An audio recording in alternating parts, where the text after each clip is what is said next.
Mesdames et messieurs, et bienvenue à ce nouvel épisode de discussion avec dans le cadre de notre podcast qu'on a créé. Je vous rappelle, en début de pandémie, on a reçu déjà plusieurs anciens membres de l'organisation, anciennes personnes aussi qui ont tourné autour du hockey junior, du hockey en général. Et aujourd'hui, vous le savez, depuis maintenant une semaine, on reçoit un journaliste sportif qui a aussi tourné autour du hockey junior de par sa vie avec son fils qui a joué autant pour l'Océanique que dans le niveau junior 3A aussi par la suite, mais aussi parce qu'il est journaliste sportif et qu'il a une belle carrière de plus de 25 ans, si je me trompe pas, chez RDS. Alors, il en a vu du hockey, il en verra encore beaucoup dans les prochaines semaines. On va là, aller rejoindre Luc Gélina dans quelques instants. Pour commencer, je veux simplement faire de petits messages comme on le fait à l'habitude. Présentement, vous le savez, on s'approche tranquillement là, du camp d'entraînement de l'Océanique pour la saison 21-22 et début de camp d'entraînement veut souvent dire que l'organisation recherche des familles de pension. Famille de pension, c'est une expérience extraordinaire, c'est une expérience de vie, en fait. Tout le monde qui a reçu au moins une fois dans sa vie un joueur de hockey peut vous en parler. On en a fait un article dans notre magazine Hiver 2020. Et si c'est quelque chose qui vous a toujours intéressé, si ça vous a toujours intrigué d'obtenir au moins de l'information sur ça, écrivez, vous voyez l'adresse courriel dans le bas, à pension, au pluriel, @oceanic.qc.ca. Et nos nouveaux responsables des pensions, Danny et Stéphanie, pourront répondre à vos questions. Danny Aspiro, Stéphanie Lebel, qui prennent le relais de Richard Laure et de Brigitte aussi, qui ont fait un excellent travail lors des 5-6 dernières saisons avec nous. Et ces derniers pourront répondre à toutes vos questions, voir si vous êtes éligible d'une certaine façon là, à l'obtention d'un joueur au domicile. Et je vous rappelle, pour vous, pour votre famille, si vous avez de jeunes enfants aussi, c'est une expérience extraordinaire sur le plan humain, mais aussi, naturellement, là, vous allez vivre des hauts et des bas avec des joueurs de hockey, un athlète étudiant comme le sont tous nos joueurs ici à Rimouski. Plus tôt aujourd'hui, on a appris au niveau hockey maintenant, parce que je vous le disais, le camp d'entraînement approche, que nos 4 choix de première ronde lors de la dernière sélection, vous voyez Luke Coughlin, Maël Saint-Denis, Maxime Coursol et Kyle Hagen ont tous bel et bien confirmé leur présence au camp d'entraînement qui débutera le 16 août prochain avec l'arrivée des joueurs recrues. Alors, nos 4 choix de première ronde seront là. Ceux qui doutaient, là, c'est fait, c'est officiel. Et on a aussi les 2 joueurs européens qu'on a repêchés à la plus récente séance de sélection européenne. Patrick Amerla, le gardien de but, qui a été sélectionné lors du dernier repêchage de la LNH par les Hurricanes de la Caroline en 3e ronde. Et Louis Robin, le Suisse, vous voyez, Suisse et République tchèque seront aussi des nôtres. Pour eux, là, c'est une question un peu plus longue sur l'échelle du temps, là, étant donné que les frontières ouvriront quelque part début septembre. Serge Beausoleil en a parlé avec les médias aujourd'hui. Alors, on les attend là, quelque part autour du 7-8 septembre prochain. Ils ne seront pas là au début du camp et ou quand les vétérans vont entrer, mais du moins, ils ont confirmé qu'ils seront avec nous. Alors, si vous avez des questions, entre autres, là, parce que je le sais, ça s'en vient là, sur Lazarev, qui était l'Européen qu'on a repêché l'an dernier, et ou sur Adam Raska, et ce qui va se passer avec lui prochainement. Ce dernier qui s'en ira au camp des Sharks de San Jose, qui en ont fait sa sélection il y a 2 ans maintenant, il y a 2 ans, mais qui l'ont signé pendant les dernières séries éliminatoires. Honnêtement, c'est pas moi qui va pouvoir répondre à vos questions. Assurément que les journalistes poseront des questions à Serge Beausoleil très prochainement à l'ouverture du camp, mais actuellement, là, je vais être franc avec vous. Je peux pas répondre à ce type de questions-là aujourd'hui. Par contre, ce qu'on sait, c'est que nos 4 choix de première ronde et nos 2 Européens seront avec nous dès qu'ils le pourront. Parlant de Serge Beausoleil, il s'est adressé aux médias aujourd'hui parce que vous le savez, en début de journée, la nouvelle est tombée. le secret de Polichinelle, on dirait.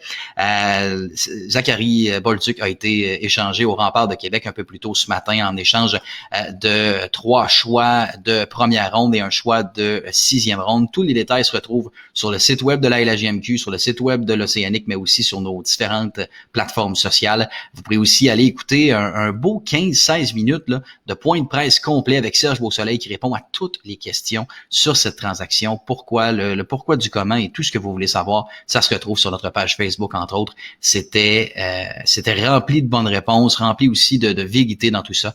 Alors, allez écouter ça avec grand plaisir. Tout de suite après notre invité qui vient nous rejoindre immédiatement, je suis très heureux de le rejoindre et qu'il se joigne à nous aujourd'hui. Luc Gélina est avec nous. Salut Luc! Oh, là, Luc, on va retrouver ton son dans quelques Allô? instants. Ah, salut Luc. Bon, Allô? c'est une question Salut, technique.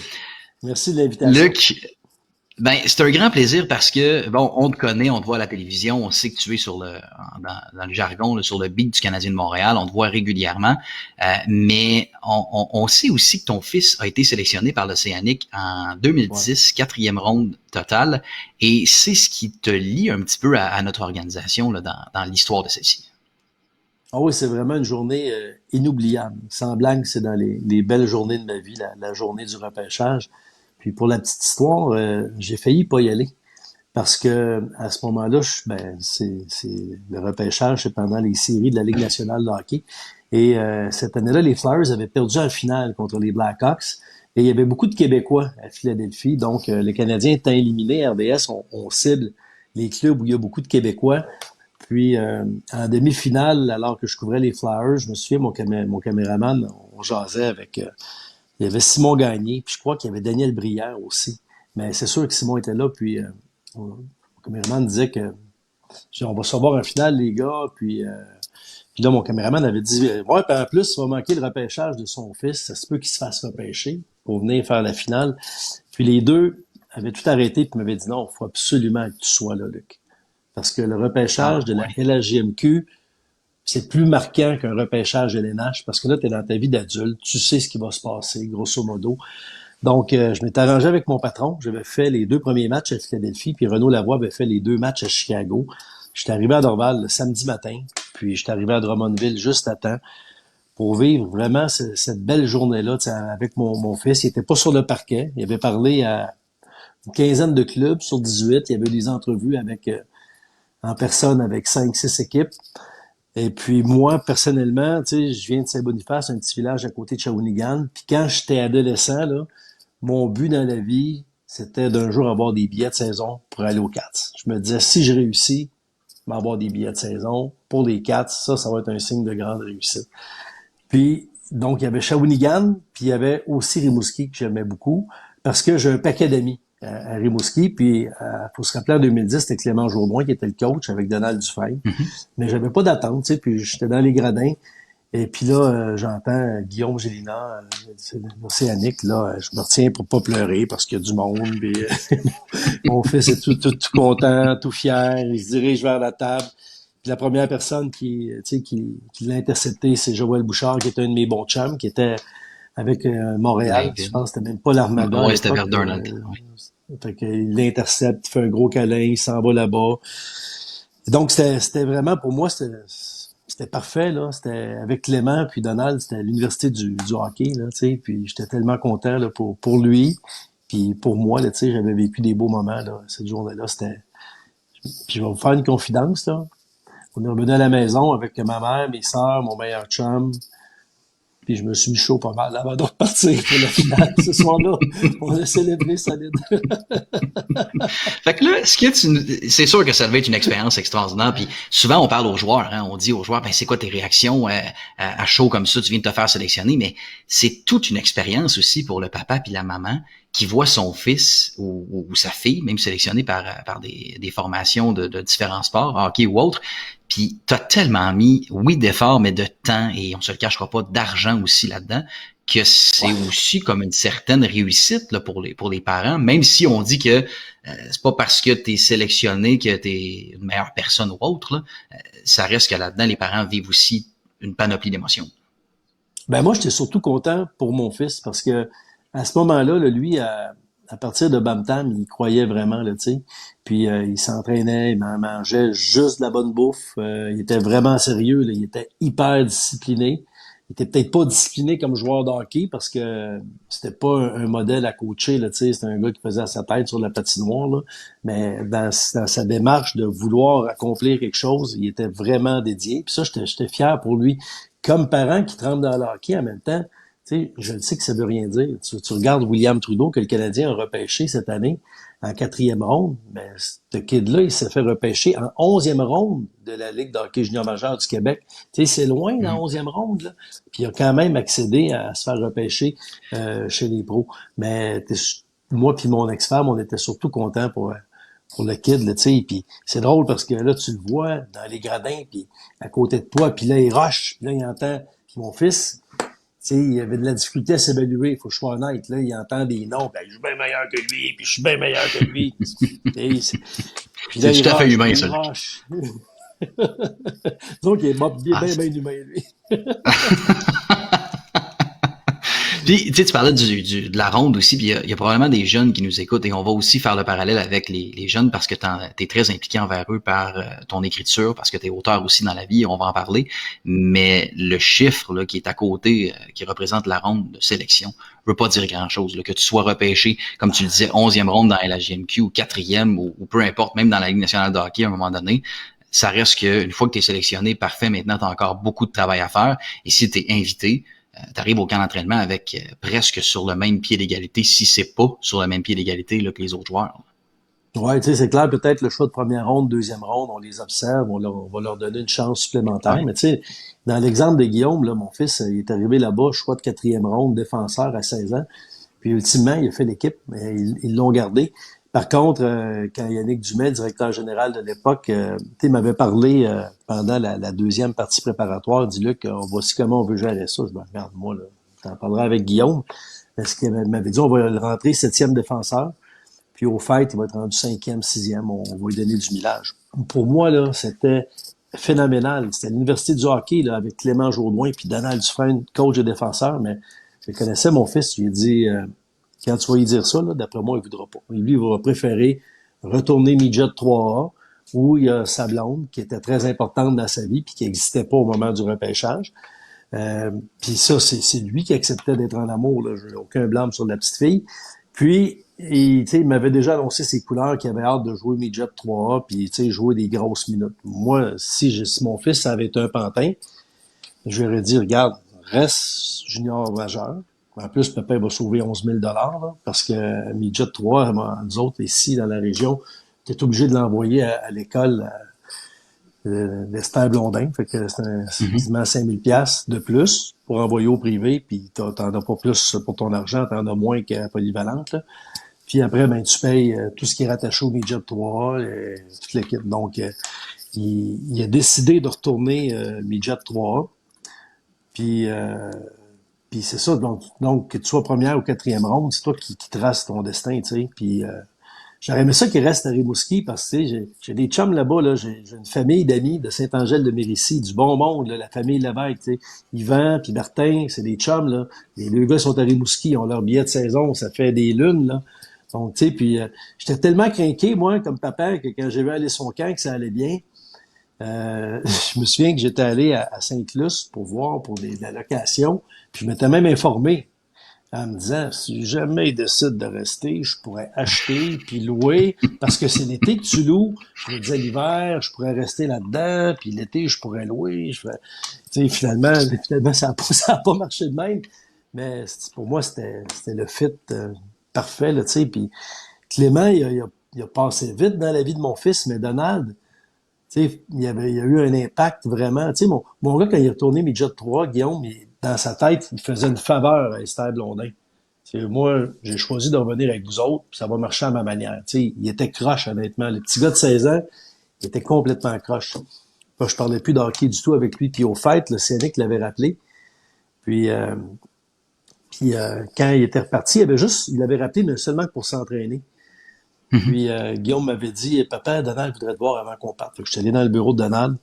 Puis de Donald, il m'avait dit, on va faire un suivi avec Guillaume parce que, tu sais, le Guillaume qu'on a repêché puis le Guillaume qu'on voit, c'est pas la même affaire. Le Guillaume, il est en train de l'échapper. Puis j'avais dit à Donald, j'aimerais mieux que tu parles directement avec lui parce que depuis le mois d'octobre à peu près, je parle pas d'hockey avec mon gars. Je veux pas me chicaner avec lui. Puis moi, je le trouve croche. Puis si je parle d'hockey avec lui, ça va être seulement pour le critiquer, puis il sera pas d'accord, parce que lui, il pense que c'est le futur Bobby Orr. Fait je me chicane pas avec. Puis là, Donald avait sincèrement eu une intervention qui va au-delà du joueur d'hockey, là. Il te l'avait ramené sur terre, là, avec les bons mots, la bonne intensité. Puis ça avait été un monologue de Donald pour peut-être 15 minutes. Puis quand on est sorti du bureau, là, mon fils avait vraiment été saisi, tu sais. Puis après, il s'était placé, il avait joué du meilleur hockey, là, quand même. Là. Mais c'est pour dire que le CNX, c'est une Moses de bonne organisation. Là. C'est pas juste des numéros dans le dos, puis des joueurs de hockey. Là, Donald, cette fois-là, il a vraiment placé mon gars ça traque d'une certaine façon, je peux dire. Et tu parles de l'Océanique et c'est tout à fait vrai ce que tu dis en ce moment, mais il y a beaucoup de bonnes organisations qui vont Ben placer oui. l'être humain avant le joueur de hockey, puis c'est ce qui fait la force aussi de notre circuit de la Ligue de hockey junior majeur du Québec. Je vois des commentaires entrer là, de notre équipe technique, entre autres. Je veux qu'on ferme la parenthèse sur Guillaume dans quelques instants parce que je veux parler de toi. C'est la raison pour laquelle on t'a invité aussi, Luc. Là. Ouais. Mais on faisait un beau parallèle avec le fait que Guillaume avait été repêché par notre équipe. Mais juste avant, on a une vidéo à te montrer qui débute à OK. l'instant.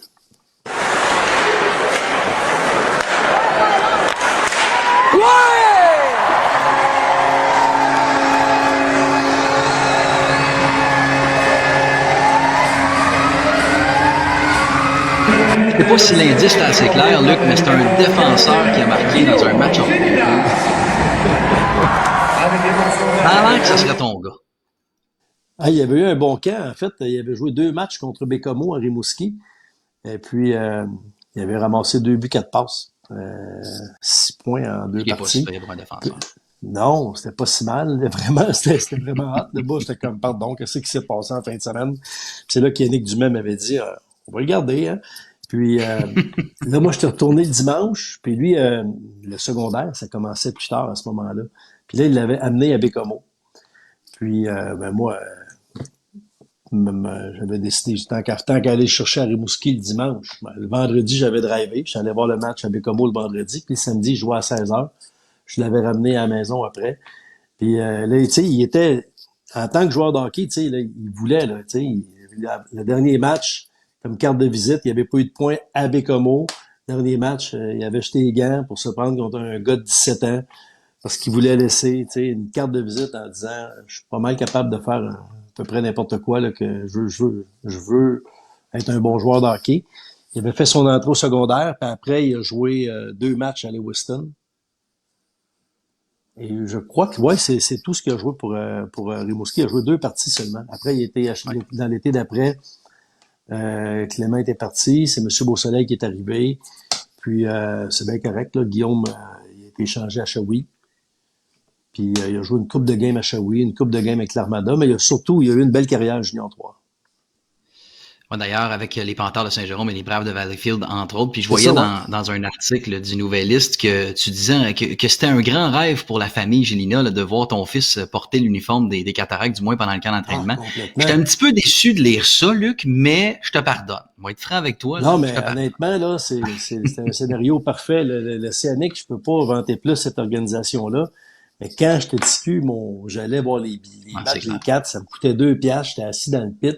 Puis mon rêve, comme je te disais, c'était un jour d'avoir des Ouais. billets de saison. Puis Les la as-tu eu première, finalement ces billets-là? ben non, parce que je serais pas allé souvent. J'étais un peu loin, là. Mais, puis le premier match qu'il a joué pour Shawi, écoute, même affaire pendant les hymnes nationaux, là, je me retenais plus, j'avais les Ouais. yeux pleins d'eau, là, c'était pour les cataractes, là, puis j'ai un de mes chums qui est photographe, il m'avait envoyé une photo, là, après ça, donc ça, il n'a pas joué beaucoup, là, mais ça a été cool, pareil. Tu sais, il avait eu la chance, tu sais, quand même, tu sais, il avait joué contre Halifax, donc contre McKinnon, puis Drouin, qui étaient des joueurs dominants à l'époque, là, c'était Ouais. ça la première partie avec les Cats, donc le père de famille a été gâté, tu sais.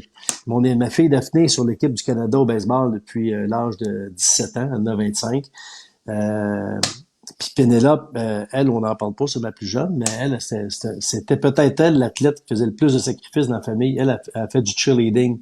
Puis au OK? secondaire, c'était une semaine normale. Avec le sport-études, c'était 21 heures par semaine. Tu sais, de Wow. cheerleading, de musculation, tout ça. Incroyable. Puis le cheerleading, c'est mondial, là, pas mal plus que le baseball féminin puis le hockey. Oh, ouais, oh, Puis ouais. son équipe de Repentigny au championnat du monde à Orlando, on finit deuxième au monde. Là, tu as des pays de partout, là, l'Australie, la Turquie, la France, de partout, partout dans le monde. C'est fou raide. Puis elle, on n'en parle jamais. Mais elle, c'est donc 3 athlètes dans 3 sports complètement différents, avec des Mais toi aussi, caractères différents aussi. tu fais de la course ou du marathon, là. Fait que toi aussi, t'es un athlète, là, Ouais. considérant Ouais, ben là, athlète. Tu sais, moi, je cours à trop 6 humble, minutes le Luc. kilomètre. Non, non, mais sans blague. Un marathon, là, t'as pas besoin d'être un athlète, je pense. T'as juste besoin d'être vraiment déterminé. Puis, Hum. tu sais, d'ailleurs, c'est Guillaume qui m'a lancé dans la course quand je disais qu'il s'entraînait en fou furieux quand il était Bam-Tam. Une année, j'ai dit, tu t'entraînes tellement fort, tu m'impressionnes tellement que pour t'encourager, moi, je vais faire un demi-marathon, puis toi, fais ton midget 3. Puis j'ai couru un demi-marathon, ça a tout pris, tu sais, puis j'avais imprimé de quoi sur Internet, j'avais une feuille, puis je suivais ça. Tu sais, je prenais pas de gel, je prenais pas rien, j'avais des vieux running shoes, je l'ai fait, là, mais quand même un athlète de camping, là. Ça a marché, puis la piqûre est embarquée. Puis depuis ce temps-là, vois-tu, comme là, j'ai le petit train. L'année passée, j'étais inscrit à Rimouski, OK? qui a été annulé à Avant cause de que la ce soit... pandémie. C'est vrai, Oui, ben oui, oui, oui. j'étais inscrit à Rimouski, je pense, c'était quelque part à la fin du mois d'août, c'était prévu, ou début septembre. Fait que là, j'en fais un ou deux par année, les marathons. Puis j'adore ça, mais comme je te dis, ça me prend 4h10, 4h15. Je cours ça à 6 Ouais, minutes mais le kilomètre, là. on voit que tu es très humble, là, Luc, là, mais reste que tu es dans l'infime partie de la société et même de la population mondiale qui réussit à compléter un marathon. S'inscrire, c'est une chose, le faire, c'en est une autre, et le terminer, c'en est... Puis, honnêtement, là, juste ceux qui s'inscrivent ont tout mon respect. Là. Imagine les autres étapes. Là. Mais Mais je tu fais pense partie quand de même ceux que tu n'as pas qui besoin d'être un athlète. Tu as juste besoin d'être, si tu veux le faire déterminent. vraiment déterminé, tu le fais. Je pense vraiment. Tu sais, à moins que tu aies, tu sais, si t'as un genou qui va pas bien ou quelque chose, mais Ouais. si tu es quelqu'un qui est moindrement en forme normale, qui joue au hockey dans une ligue de garage, si tu te dis dans 5 mois, je cours un marathon, puis tu le crois vraiment, si tu as juste à faire ton entraînement, à être déterminé, puis tu sors, parce que c'est facile de se dire, ils vendent trop. Il fait trop chaud, il Ouais. fait Il y a trop toujours froid. des, J'ai pas assez mangé, j'ai trop faim, j'ai envie de caca. N'importe toujours des quoi, bonnes là. raisons. Toutes les raisons sont bonnes pour pas aller courir, je te le dis, Ah, puis c'est les mêmes que pour pas aller au gym. C'est drôle, hein? Ça ressemble drôlement, là. Ouais, ces c'est ça. excuses. Luc, avant qu'on termine sur Guillaume, parce que c'est une question qu'on peut toujours se demander et qui m'a toujours brûlé les lèvres lorsqu'on parlait avec des parents qui sont connus, entre autres, et qui œuvrent dans le milieu sportif. Est-ce que tu as déjà senti qu'il y avait une certaine pression envers Guillaume parce que c'était le fils de Luc qu'on voit à la télé, qui couvre le Canadien, qui connaît Ouais. des vedettes? Est-ce que tu as déjà senti ça avec ton fils? Non, non, je pense pas. La pression, c'est peut-être plus le regard des autres parents. Moi, là, à partir de novice, puis avec mes 3 enfants, ben, pro cheerleading, là. Mais Daphné au baseball, Guillaume au hockey. Puis Daphné aussi a joué au hockey, là, puis elle était bonne. Elle jouait avec les garçons, elle était gardienne, puis elle faisait le 2C sa première année, le 2B sa deuxième. Je parlais jamais au coach dans tout le camp d'entraînement. Jamais, jamais. C'était plus moi par rapport aux autres parents. Je me disais, si je vais parler au coach, ils vont dire, bon, ben, regarde, Luc Gélina, Ouais. qui va jaser avec le coach pour être sûr qu'il sache que Guillaume, c'est son gars ou Daphné, c'est sa fille. À la toute fin, quand c'était fini, là, j'allais voir l'entraîneur. Je disais, merci d'avoir pris mon fils, merci d'avoir pris ma fille. S'il y a des problèmes, parlez-moi-en. Tu sais, puis je suis pas différent des autres parents, là. Je me souviens à Tome 2B, ça va te faire rire, je pense. Guillaume, première année, il joue à Tome 2B, puis il est dans un tournoi ici à côté de la maison, à l'Assomption. Puis, première année à Tome 2B, c'est plus difficile à la défense, mais là, ça va super bien, il joue bien cette partie-là. Puis évidemment, si on perd, c'est terminé. On se ramasse en prolongation, puis il met pas un patin sur la patinoire. Je bouille, là, je suis tellement fâché, là. Puis on gagne. Puis on était allé à 2 voitures après le match. Mon ex-femme, la mère de Guillaume, elle part avec les filles. Moi, j'attends mon gars en bougonnant dans l'heure d'entrée, puis je parle pas aux autres parents. Puis je t'en maudis. Guillaume arrive, m'embarque la poche dans la camionnette, puis là, lui, yeah. Puis là, t'es content, toi? T'es content? Ah, ça va en demi-finale ou whatever, en finale. Non, t'as même pas joué en prolongation, puis t'es content. Ah, là, je voulais pas jouer, papa. J'ai dit à Sylvain, je veux pas embarquer, je suis ben trop nerveux. Et là, j'ai fait comme, c'est une fois que je me suis fait une prise de conscience moi-même, j'ai fait comme, hey, gros épais, ça fait une demi-heure que t'es en maudit après Sylvain, puis c'est ton gars qui voulait pas envoyer, qui voulait pas embarquer. Fait que le mercredi ou le mardi d'après, on avait un entraînement, je suis allé voir Sylvain, je disais, hey, Sylvain, viens ici, je veux m'excuser. Là, il disait, quoi tu parles? Je vais m'excuser pour quelque chose qui n'est pas arrivé, mais j'ai été furieux contre toi pendant une demi-heure. Puis là, j'y compte ça. Ben, Sylvain, c'est le père d'Olivier Archambault, qui a été repêché par le Canadien, qui a eu une OK. belle carrière junior. Il avait été premier pick overall par Val d'Or, puis il avait été repêché OK. par Montréal. Là, il a signé avec le club à Trois-Rivières de la East Coast League. Puis là, Sylvain dit, j'aurais tellement aimé ça que tu viennes me voir puis que tu me tombes d'en face. Je te dis, Ah, c'est ça aurait été son bon, gars qui ça. voulait pas embarquer. Tu sais. Ah, ça aurait Puis été ça, ben, je le tellement bon, ça. raconte souvent à des parents, tu sais. Prenez votre gaz égal. Fâchez-vous pas Ouais. après un match, tu sais. Tu sais pas ce qui se passe derrière le banc. Le jeune, il a peut-être pas suivi une directive, tu sais, puis tu regardes juste ton enfant, tu sais, fait que c'est ça. Je suis pas Ben, c'est une différent belle des autres parents. morale. Non, puis c'est une belle morale aussi dans la vie de tous les jours. Quand on n'a pas toutes les informations, faut pas sauter aux conclusions. Puis c'est un peu ce que tu peux, ce qu'on peut en déterminer de ta Puis ça arrive situation. dans ma job, tu sais, quand Ah je vois oui, tout ça le c'est monde clair. qui chiale parce que Kotkaniemi, je joue pas, tu sais, sa première année à Kotkaniemi, je me souviens, je suis à LA avec le club, pardon, puis Claude Julien, il débarque de la formation. Mais là, nous autres, on le sentait, là. Il était temps qu'il débarque parce qu'il n'y avait plus personne qui voulait jouer avec lui dans l'équipe. Parce que quand t'arrives, t'es une recrue, c'est le fun, t'es bien beau, t'es bien fin, t'as 18 ans, mais à un certain moment, il faut que tu livres. Puis quand le petit gars, il est plus capable de livrer, puis qu'il a de la misère à suivre, c'est les autres qui veulent plus jouer avec, là. Puis là, quand ça en Ouais. fait un, puis ça en fait deux, puis ça en fait quatre qui veulent plus jouer avec, là, il y a une pression, là. Puis c'est vrai qu'il était plus capable de suivre. Puis Claude Julien, il y a des données que nous autres, on n'a pas, puis nous autres, on a des données que les amateurs n'ont pas. Puis là, après, les gens, ça chiale contre Claude Julien, c'est le pire coach qu'il n'y a pas, il est pas capable de développer les jeunes. Au contraire, il a pris soin du petit jeune. Donc, c'est ça, c'est facile de chialer, mais si tu veux chialer, assure-toi d'avoir Effectivement. toutes les données. Puis les parents dans les estrades, on les a pas. Peut-être que ton petit gars, il a envoyé promener un coéquipier. Peut-être, tu Hmm. sais, il y a peut-être 10 ans, il a peut-être dit, hey, c'est de ta faute, son père était bien poche. Faut qu'il soit puni, tu sais, on sait pas tout. Donc, faut rester calme, faut attendre de digérer tout ça. Puis ça donne rien de réagir tout de suite après un match. Faut laisser tomber la poussière un peu. Je pensais pas qu'on aurait de belles morales comme ça aujourd'hui. Je suis content qu'on puisse aller dans cette lignée-là, Luc. Mieux si t'aimes Je ça. veux qu'on oui, absolument. Je veux qu'on parle de toi un petit peu parce que c'est la raison pour laquelle on t'a invité. Bon, t'es auteur, t'es journaliste RD depuis 25 ans, c'est ça? Un peu plus que 25 ans même. Ben, en fait, RDS, c'est depuis 89, ça va faire 32 ans le 1er septembre là, que Bon, voilà. RDS est ouvert. Je suis arrivé le mois d'après. Je suis considéré dans les fondateurs, ce qui me rajeunit pas. Et bon, t'es dans les, comme tu disais, dans les fondateurs et dans les visages les plus connus d'RDS. Et naturellement, je sais pas, moi, tantôt j'avais un petit problème de souris. Je sais pas si toi t'as déjà eu ça dans ta carrière, un Ah, problème de souris. On va aller voir ça. Ouais, c'est ce qui a fait la différence hier. Pardon, excusez. Vraiment désolé, il y a encore un rock qui vient de passer, là. Sans blague, c'est ça la télé en direct, là. Ah, fait 3, là, en 5 minutes. Bon, c'était pas une souris, finalement, c'était un rat, Luc. Explique-nous ça, je veux ben, comprendre ce qui s'est passé. ça, il faut dire que l'entraînement était terminé au Garden. C'est la finale de la Coupe Stanley il y a 2 ans quand les Blues ont battu les Bruins. Et tu sais, tout est fini depuis 14 heures. Moi, je suis en direct à 16 heures. Donc, je suis tout seul dans l'aréna. Donc, c'est vraiment tranquille, pas mal. Puis là, à ce moment-là, la finale puis la demi-finale, on fait ça, pas de caméraman, avec un kit portatif, on s'installe. J'entre en onde à 16 heures.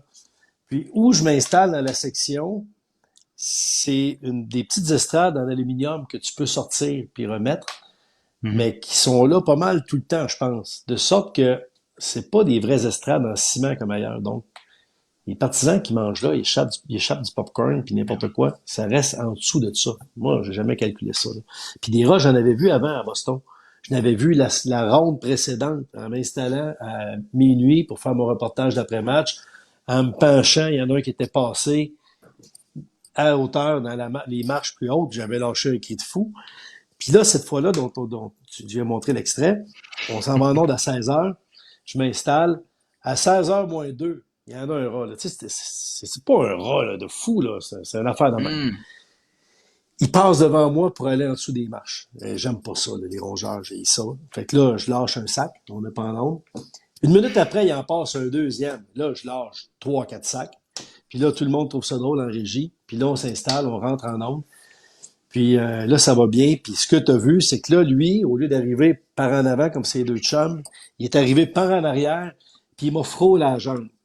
Hey, là, la terreur, là. Là, j'ai réagi comme une fillette, là. Tu m'as entendu crier, là. Ah! Avec un petit soupir à la Ah, fin. c'est bon. Ah! Oh, ouais. Ah, c'est bon, ça. La dernière fois que j'ai regardé, c'est l'année passée, je pense. Ça avait été tagué sur Facebook, là, d'RDS, Souvenir, un an plus tard. Il y avait au-dessus de 500 000 vues, un demi-million de personnes. Le lendemain, j'ai quelqu'un qui m'a appelé de la Suisse. Je dormais le lendemain. Oui, Monsieur Gélina. Là, je pensais que c'était un de mes chums qui me niaisait. Là, je regarde. C'est écrit Suisse. Puis là, le gars dit, ouais, là, je voudrais savoir le hier, là. C'est un canular, là, pour vous moquer des gens de Boston, là. Non, c'est pas une joke, là. C'est vrai, là. C'est drôle parce que, tu sais, tu te forces, tu fais des beaux reportages, Ben des oui. bonnes entrevues humaines. Tu sais, des fois, tu as tellement le feeling que ça passe dans le beurre. C'est un peu pour ça que j'écris des livres. Puis là, il y a un rat qui passe, puis bang, 500 000 views sur Facebook ou YouTube, C'est je sais pas où. incroyable. D'un, je veux te féliciter parce que, cela, on l'a vu sur YouTube, là, on l'a sorti de là. Je veux te féliciter parce que, assurément que mon cri aurait été beaucoup plus aigu que le tien. Ça, c'est la première chose. Et deux, je pensais jamais qu'un gars qui voit un rat serait aussi populaire sur le web. Fait qu'honnêtement, félicitations pour Ah ça. Tu as bon. fait deux choses qui m'impressionnent grandement, là, que je dois te le dire. Il y a quelqu'un qui nous demande, est-ce que maintenant quand tu t'installes, est-ce que tu étudies un peu mieux l'endroit? Ah, certainement, s'il y a des gradins d'aluminium comme ça, parce qu'il y a de la nourriture qui peut se ramasser, c'est sûr que je m'installe pas là. C'est clair, clair, clair. François Bérubé, qui est aussi auteur, qui d'ailleurs a fait un Hey, je connais, livre c'est pour un maudit bon l'Océanique. Ben gars, oui, ça. voilà. Salut l'ami Luc, bien intéressant de t'écouter ce soir. François, d'ailleurs, pour la petite histoire, a écrit le livre Un but à la fois, qui est un livre qui met en vedette deux personnages principaux, bon, qui est une jeune fille et un jeune garçon, mais qui met aussi en vedette 5 joueurs de l'Océanique. Bon, vous allez me dire que là-dessus, il y en a 3 qui sont partis, il y a 2 qui avaient 20 ans et qui ne sont plus là, mais c'est une histoire dans laquelle l'Océanique se retrouve avec 5 joueurs de l'an dernier. Si jamais ça vous intéresse, naturellement, vous pouvez vous procurer ce livre-là qui est, bon, je me rappelle, à l'Alphabet, entre autres, chez Fortier Auto, et aussi sur le site web de la Fondation de l'Hôpital régional de Rimouski, parce que tous les fonds recueillis avec la vente de ce livre-là va directement à la Fondation de l'Hôpital de Rimouski. Donc, Ouais, puis salutations à François a François. écrit un paquet d'autres très, très bons livres Oui, aussi, très, très absolument. populaires auprès des jeunes, vraiment, là. Absolument. Et Planète justement, Soccer, ben, Planète Hockey. commençons avec ça, si tu le veux bien, parce que on va parler de ta carrière de journaliste autre, parce que tu as plein d'autres beaux reportages qui ont été faits, là, pas juste celui du rat, là, celui qui était pas voulu.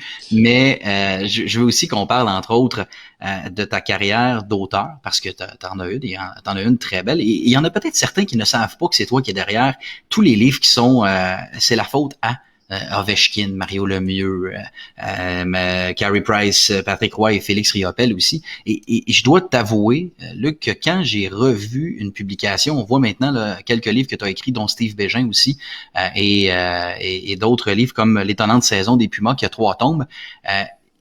J'ai revu le livre avec la pochette et là, j'utilise peut-être pas le bon terme, là, mais la page de couverture de Félix Riopelle. Et là, j'ai fait, ce chandail-là, il ressemble drôlement à celui de l'Océanique de 2004-2005, entre autres, avec Sidney Crosby. Et c'est là où je t'avais écrit pour te dire, explique-moi si c'est juste un concours de circonstances, Luc, ou si c'est vraiment voulu. Et là, tu m'as rappelé, ben, mon fils a été sélectionné fait que t'as beaucoup, beaucoup de livres déjà qui sont sur lesquels tu as écrit finalement. T'en as quelques-uns. Là.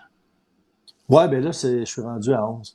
Euh, Ça a commencé, c'est le père de famille qui trempe dans le hockey.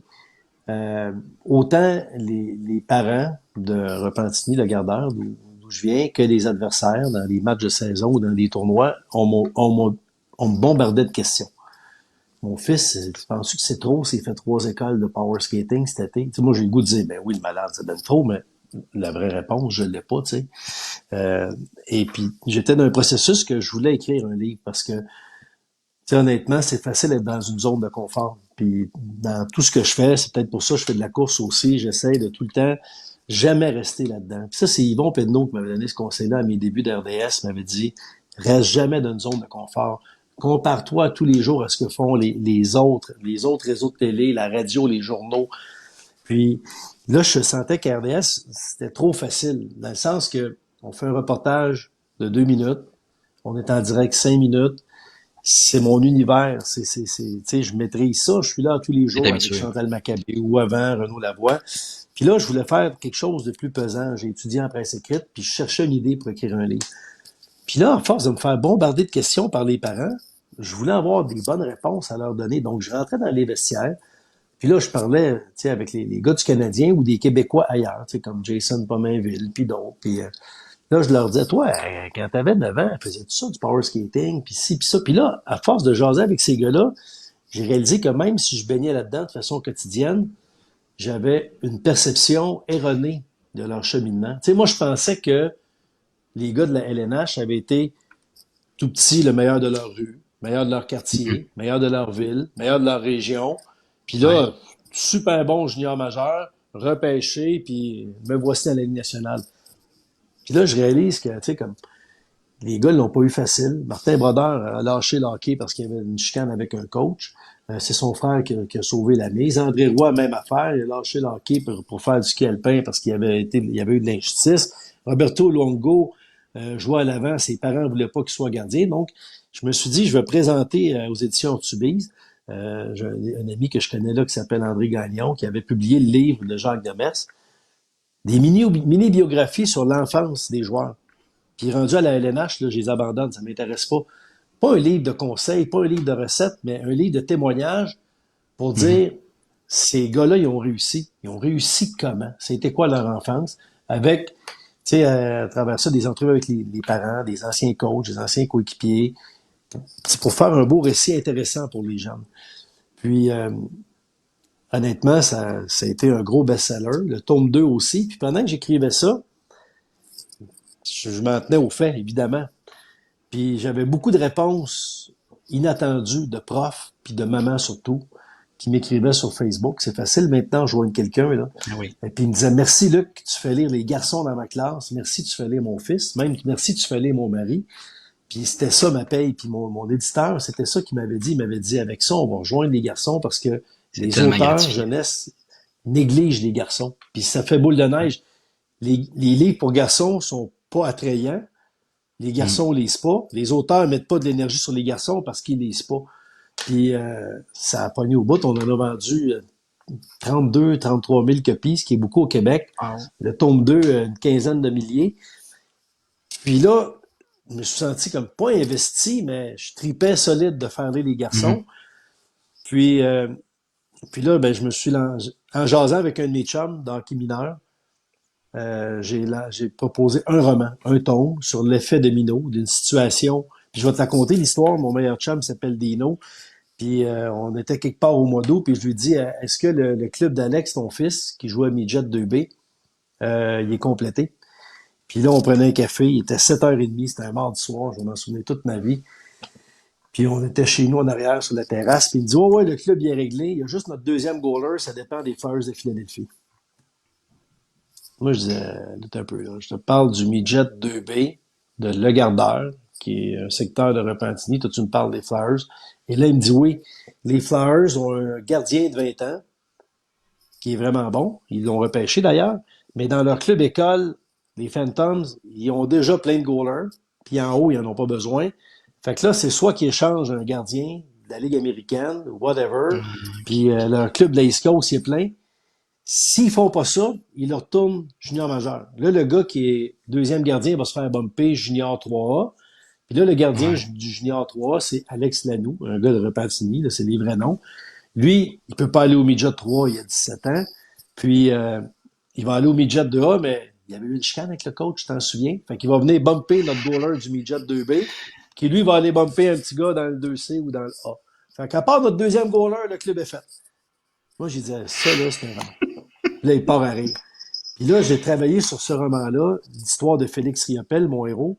C'est que lui il accomplit son rêve de jouer junior majeur avec Rouen Aranda parce qu'il décide de garder un attaquant plutôt qu'un défenseur. Mais là, le défenseur se fait envoyer midget 3A, puis là, le fait domino vient frapper son meilleur ami à Louisville. Donc, avec le même destin d'Ovechkin qui se blesse, euh, ça fait que mon héros réalise son rêve, puis son meilleur ami, lui, il lâche le hockey plutôt que d'aller jouer dans le simple lettre. J'avais présenté ça, un roman, puis la maison d'édition m'ont dit, tu sais, les jeunes, ils lisent beaucoup, puis ils aiment les séries, puis c'est riche que ça n'a pas été exploré, ça.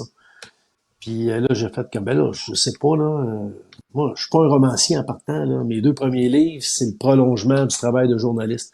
Fait que je suis arrêté au Dollarama, j'ai pris 3 cartons. Sur un carton, j'ai écrit tout ce qui peut arriver à un joueur d'hockey. Sur l'autre, tout ce qui peut arriver à un ado, tu sais, de fort. Puis le troisième carton, j'ai divisé ça en 5 tomes, puis ça n'a pas été long, là. Je pense qu'au bout d'une heure, toutes les cases étaient remplies. Je l'ai rappelé le lendemain. Je me suis donné 24 heures pour réfléchir, puis j'ai dit, je vais te faire une série de 5. Puis je suis parti avec ça, en laissant aller mon imagination. sans jamais rien prendre de proche de mon fils et de ses amis. Puis ça, je me suis vraiment empêché d'avoir des histoires savoureuses. Parce que là, je me lançais là-dedans. Là. Je suis pas un auteur. Là. J'avais le syndrome de l'imposteur, Nicolas. Là. Puis moi, je pensais que les auteurs, ils touchaient jamais à quelque chose de proche. Jamais, jamais. Mm-hmm. Puis à force de faire des salons du livre, puis être invité, puis tu sais, finalement, ma série, ça a vraiment bien roulé. J'ai réalisé que les lecteurs, ils s'abreuvent de tout ce qui est proche, tu sais. Puis c'est normal d'avoir des inspirations auprès de nous, là. Fait que finalement, puis mon fils, tu sais, il avait le tour là, de se mettre dans l'embarras puis de provoquer des réactions. J'aurais pu me gâter un peu puis prendre des histoires avec, mais finalement, ça a bien marché puis c'est bien correct de même puis il n'y a pas personne qui m'en tient rigueur. Fait que là, est-ce qu'on a un scoop et Luc Gélina va écrire un livre un jour sur Guillaume en changeant son nom puis en reprenant certaines activités de Guillaume? Non, pas du tout. Ça aurait été fun d'avoir après ça. ça, j'ai fait l'étonnante saison des Pumas pour les premiers lecteurs. Puis ça, j'ai été chanceux parce que, tu sais, la série C'est la faute, ça a bien roulé. Puis là, après, j'ai eu des offres, plusieurs offres pour des... Puis là, tu sais, comme c'est pas mon travail, je suis pas obligé d'écrire des livres, moi, là. Tu sais, c'est mon hobby. Mm-hmm. Fait que là, j'ai à un certain moment, les Ailés, c'est une maison d'édition à Ville-Marie, au Témiscamingue, m'ont proposé de faire une série de romans pour les plus jeunes, les premiers lecteurs, sur un petit club atome. Là, je me suis gâté. Tu sais, l'anecdote que je te racontais du papa qui est pas content parce que son gars joue pas en prolongation, ça, c'est dedans. Tu sais, puis il y a une petite gardienne, puis c'est la petite gardienne, tu sais, c'est comme ma fille. Annexe? Y a-t-il une annexe qui dit cette histoire-là provient de... Ça aurait été bon, ça. Non, mais là, je me suis gâté. Là, j'ai pris des petites anecdotes d'hockey mineur, rien de méchant. Puis après ça, j'ai fait pas la biographie. Steve veut pas qu'on dise biographie, puis il a raison. Le chemin de vie inspirant de Steve Bégin, avec la collaboration du Dr. Sylvain Guimond, qui vient analyser à chaque chapitre comment Steve a tiré son épingle du jeu, puis comment nous autres, même si on n'est pas des athlètes de haut niveau, on peut aussi, dans tel genre de situation comme Steve, prendre tel ou tel élément, puis s'améliorer comme individu. Puis là, maintenant, en ce moment, je peux pas en parler, puis c'est bien plate, mais à l'automne 2022, il y a personne qui écoute, Luc. Dans un an et 14 mois, c'est mon plus beau projet. Là, je suis de loin sur mon plus beau projet. Je capote, c'est le fun. Je suis vraiment privilégié là, d'avoir des projets comme ça. On s'en reparlera une autre fois, Nicolas, mais peut-être que j'irai au salon du livre de Rimouski dans un an et demi. Mais là, je suis sur un beau projet de 3 livres liés au même individu, inspiré de la vie de quelqu'un. Tu sais, c'est une vraie personne, un vrai athlète retraité qui a vécu des choses hors du commun après le hockey. Puis c'est là-dessus surtout qu'on va mettre l'emphase. Puis on va faire 3 tomes, puis ça va être réellement humain. Je t'en parle, là, puis ça paraît pas parce que je mets en jeans, là. J'ai des frissons, là, puis c'est vraiment le fun. Je vais mettre des heures là-dessus beaucoup cet été pendant mes vacances. Là. On te souhaite, Luc, que ça marche comme tu veux, que ça fonctionne bien, que tu fasses le tour du Québec avec ce projet-là. On a juste oublié le nom de la personne. Tu nous l'as dit, mais on l'a échappé. Non, honnêtement, très sincèrement, on te souhaite que ça va sortir bientôt. Ça va sortir bientôt, mais tu sais, par respect pour lui aussi, ça va être à lui de l'annoncer. Ce sera pas à moi, là, tu sais, là. Fait que c'est Wayne qui va vous en... Oh! c'est pas Wayne. Oui, Wayne, ben oui. Nad Lévesque nous dit, je rappelle aux gens qui peuvent nous poser toutes les questions qu'ils le veulent dans l'outil commentaire de la vidéo en direct. Et Nad Lévesque nous dit, bonne entrevue, Luc, au plaisir de te voir biento. Donc, commentaire. Je parlais de la famille Lévesque à Saint-Angèle-de-Bérissi, là. C'est la belle Nadine, salut. Les autres, c'est drôle parce que ils sont une famille assez nombreuse, quasiment juste des filles, là, tu sais, genre, je pense qu'ils sont 6 filles, 3, 4 gars, là. Puis, ils sont venus à Repentigny, puis dans Joliette, mais ils continuent de suivre l'Océanique, là, puis ils regardent les matchs sur le web, puis à la radio, puis à la télé, puis quand ils viennent jouer à Blainville, ils vont voir jouer leur Océanique. Ils ont jamais renié l'Océanique, là. C'est extraordinaire de les voir aller. Des vrais fans de hockey, là. C'est une belle gang. Les fans de hockey junior, là, puis bon, dans une ancienne vie, j'étais avec une autre formation, là, puis ceux qui sont mordus de l'équipe, là, peu importe où ils déménagent pour le travail, pour peu importe la raison professionnelle ou personnelle, là, ils vont toujours rester attachés. Ils ont toujours les couleurs du chandail de cette équipe-là qui coulent dans leurs veines. Et t'en parles là avec Nadine, c'est ça, Nadine Lévesque, entre autres. Mais Nadia, ouais. il y en a Nadine, ouais. Nadia, oui, il y en a tellement autour de Nadine, ouais. l'Océanique qui, justement, entre autres, là, avec la radio Michel Germain, combien de fois on entend, moi, je Ouais, vois pas c'est souvent au extraordinaire, ce Colisée, mais monsieur-là. tous les matchs, je vais voir, j'écoute justement la radio, j'écoute ce que Michel Germain nous apporte depuis maintenant 26 ans, 27 avec la prochaine saison. Fait que, tu fais bien de le souligner comme ça. Il y a 2 points, Luc, avant qu'on passe à un autre sujet que je veux Là, sur juste lesquels je veux 30 revenir. secondes. Le premier. Sur les Oui, oui, vas-y. partisans, je profite de la tribune. Oubliez pas, là, ils sont gros, ils sont costauds, ils ont de la barbe, ils ont l'air de 27 ans, mais ils ont 18, 19. Faites attention à ce que vous dites quand vous êtes fâchés. C'est bon. Le mien, il avait à Quinzer, puis tu sais, mais Junior 3, c'est pas mieux, là. Puis à Saint-Jérôme, il y avait une bande de partisans féroces, là.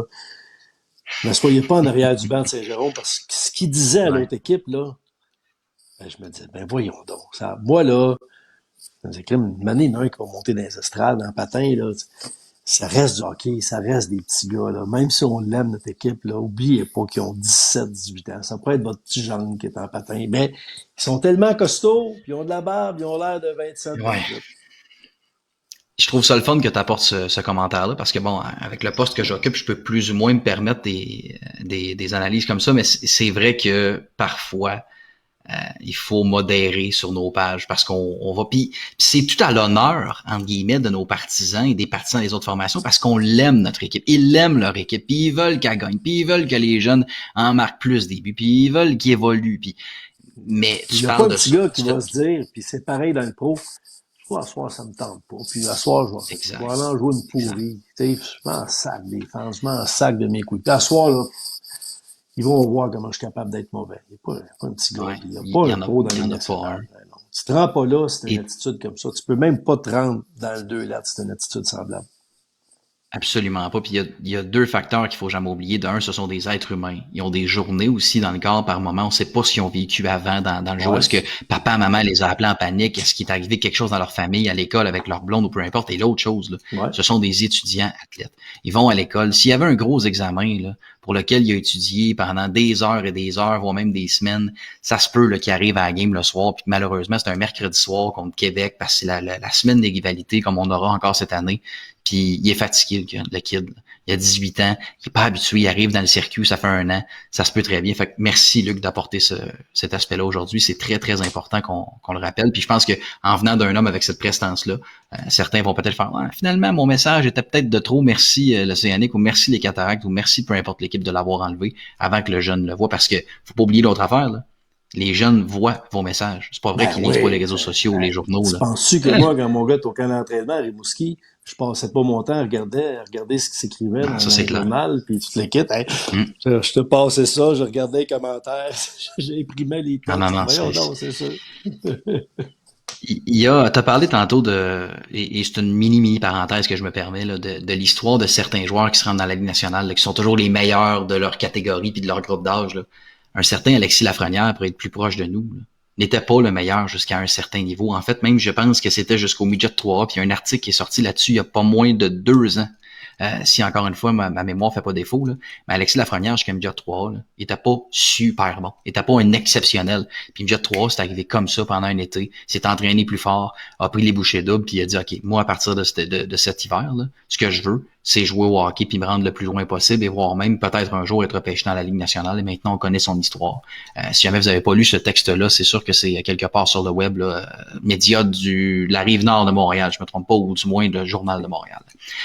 L'autre chose que je voulais aborder avec toi, que tu as aussi parlé, c'est tes livres et ton public cible. Parce que d'une certaine façon, tu t'adresses aux jeunes garçons, même tu l'as dit tantôt. Est-ce que c'est plus difficile pour toi? Et là, tu disais, je me considérais pas nécessairement comme un auteur quand t'as commencé, là, mais est-ce que tu penses que c'est plus difficile parce qu'on le sait avec les études qui ont été faites, que les jeunes garçons, et je m'inclus là-dedans, là, sont plus difficiles à accrocher dans une histoire. C'est long, puis c'est plate, puis c'est pas autant le fun que de jouer à Switch ou de jouer au Nintendo, de peu importe quelle console vous utilisez. As-tu trouvé ça plus dur et en même temps plus gratifiant peut-être de dire il y en a qui vont aimer la lecture grâce à mes livres? Et je te connais humble Ben, comme t'es, peut-être tu vas ouais. dire non. Mais... Non, mais au départ, c'était pas l'objectif. Au départ, moi, j'étais sûr que j'avais eu un bon flash. J'avais fait mes recherches, puis, tu sais, puis des mini-biographies de la LNH, c'est un rêve possible. Ça a été fait dans aucun sport. Là, j'étais comme, comment ça fait que personne n'a pensé à ça? Puis honnêtement, j'étais sûr que ça allait se vendre en fou. Là. Dans ma tête, j'étais convaincu. Puis, tu sais, j'étais un peu imbécile. Moi, là, si je veux un livre, je vais l'acheter. Je suis jamais allé dans un salon du livre. Donc, j'avais aucune idée des tirages, puis rien de ça. Puis, j'avais juste demandé à Dave Morissette, qui est un de mes bons chums, qui est un gars fantastique. Toi, Dave, ton livre, vous avez vendu combien de copies? Puis là, il me dit 32 000.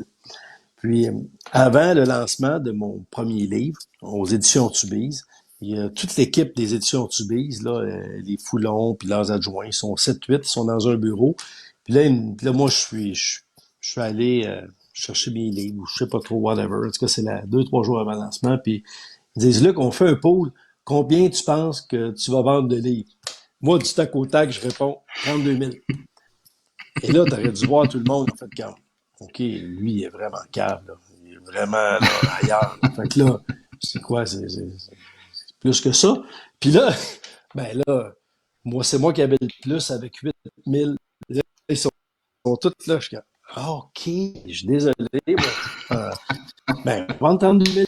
Puis Alexandrine avait dit, si jamais on passe, puis il y en a 5 000, on a fait le lancement le jeudi, puis le vendredi, on a vu, on a vraiment eu un cover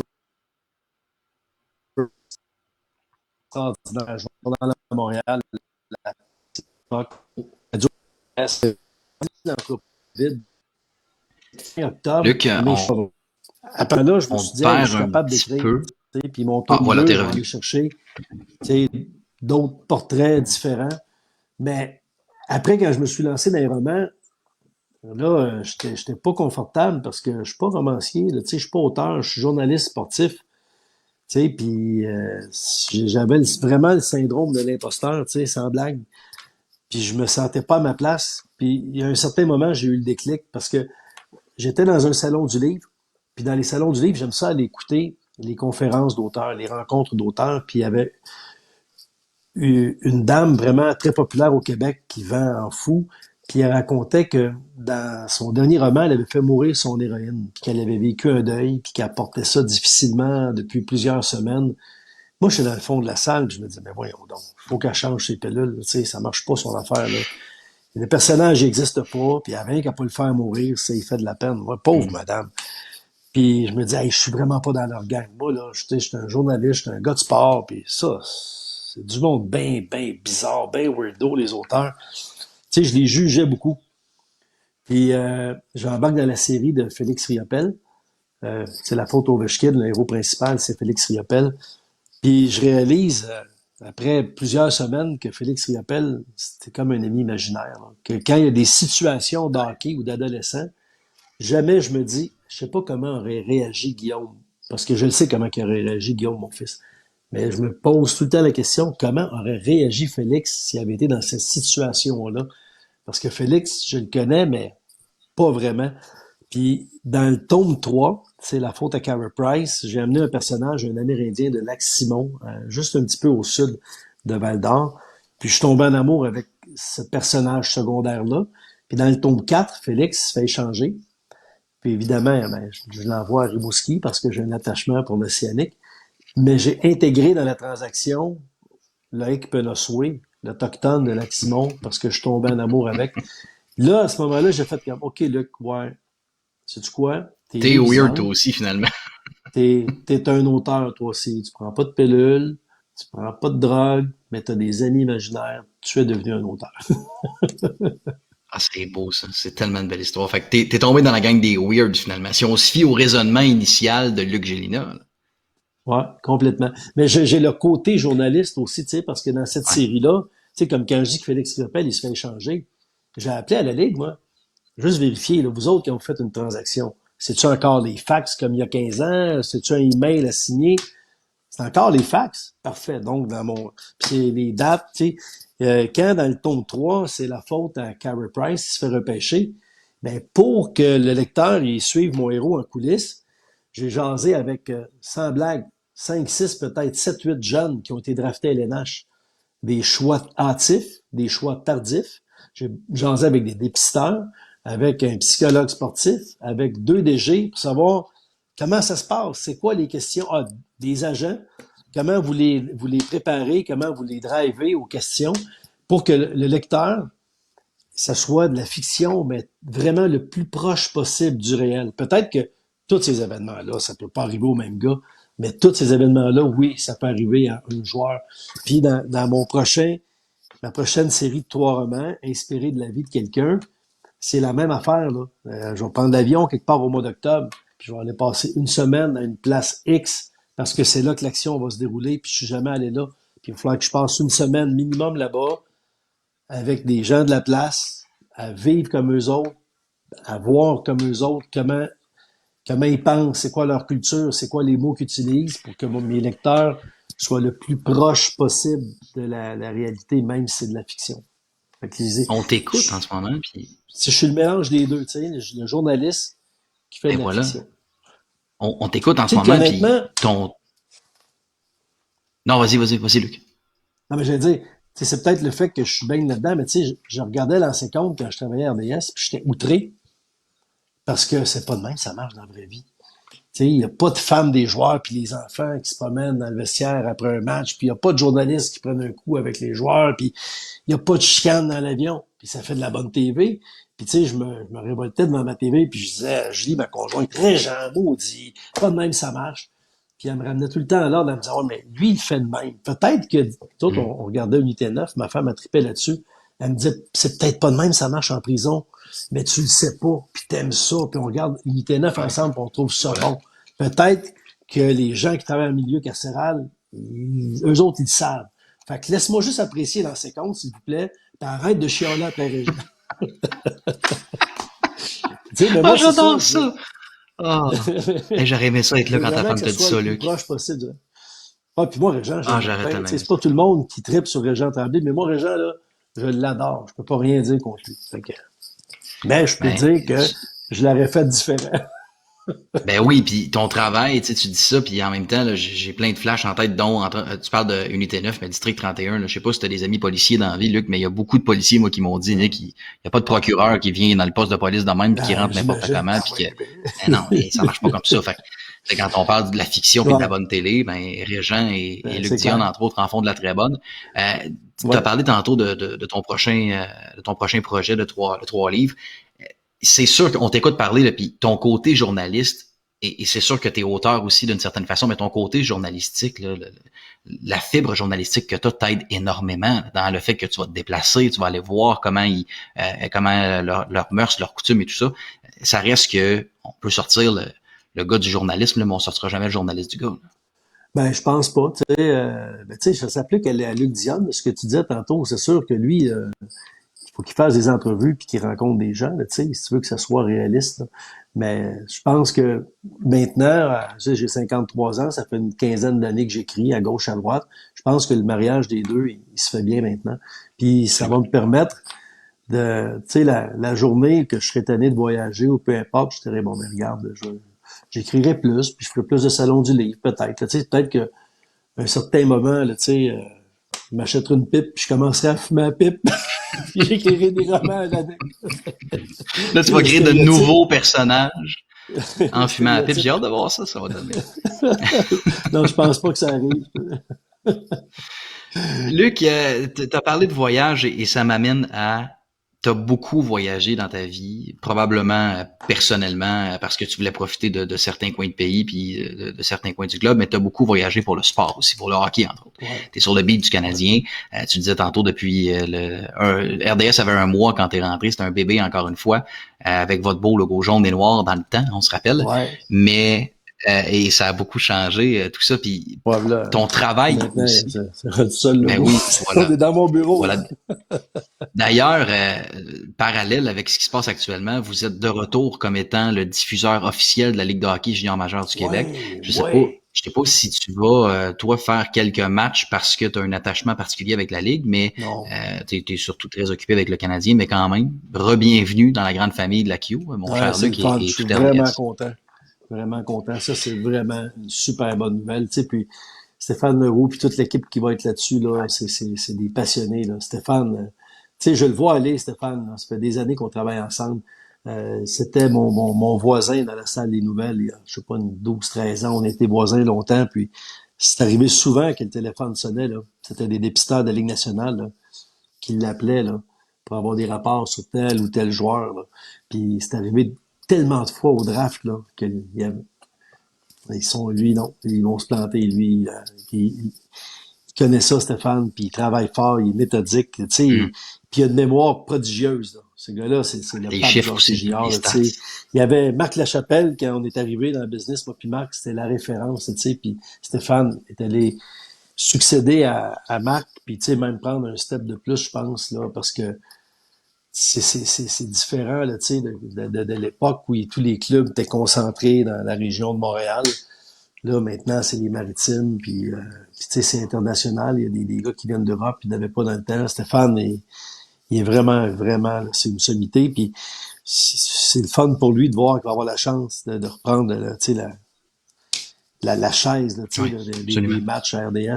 C'est le fun pour toute la station. Tout le monde est content. Ça va être du beau contenu.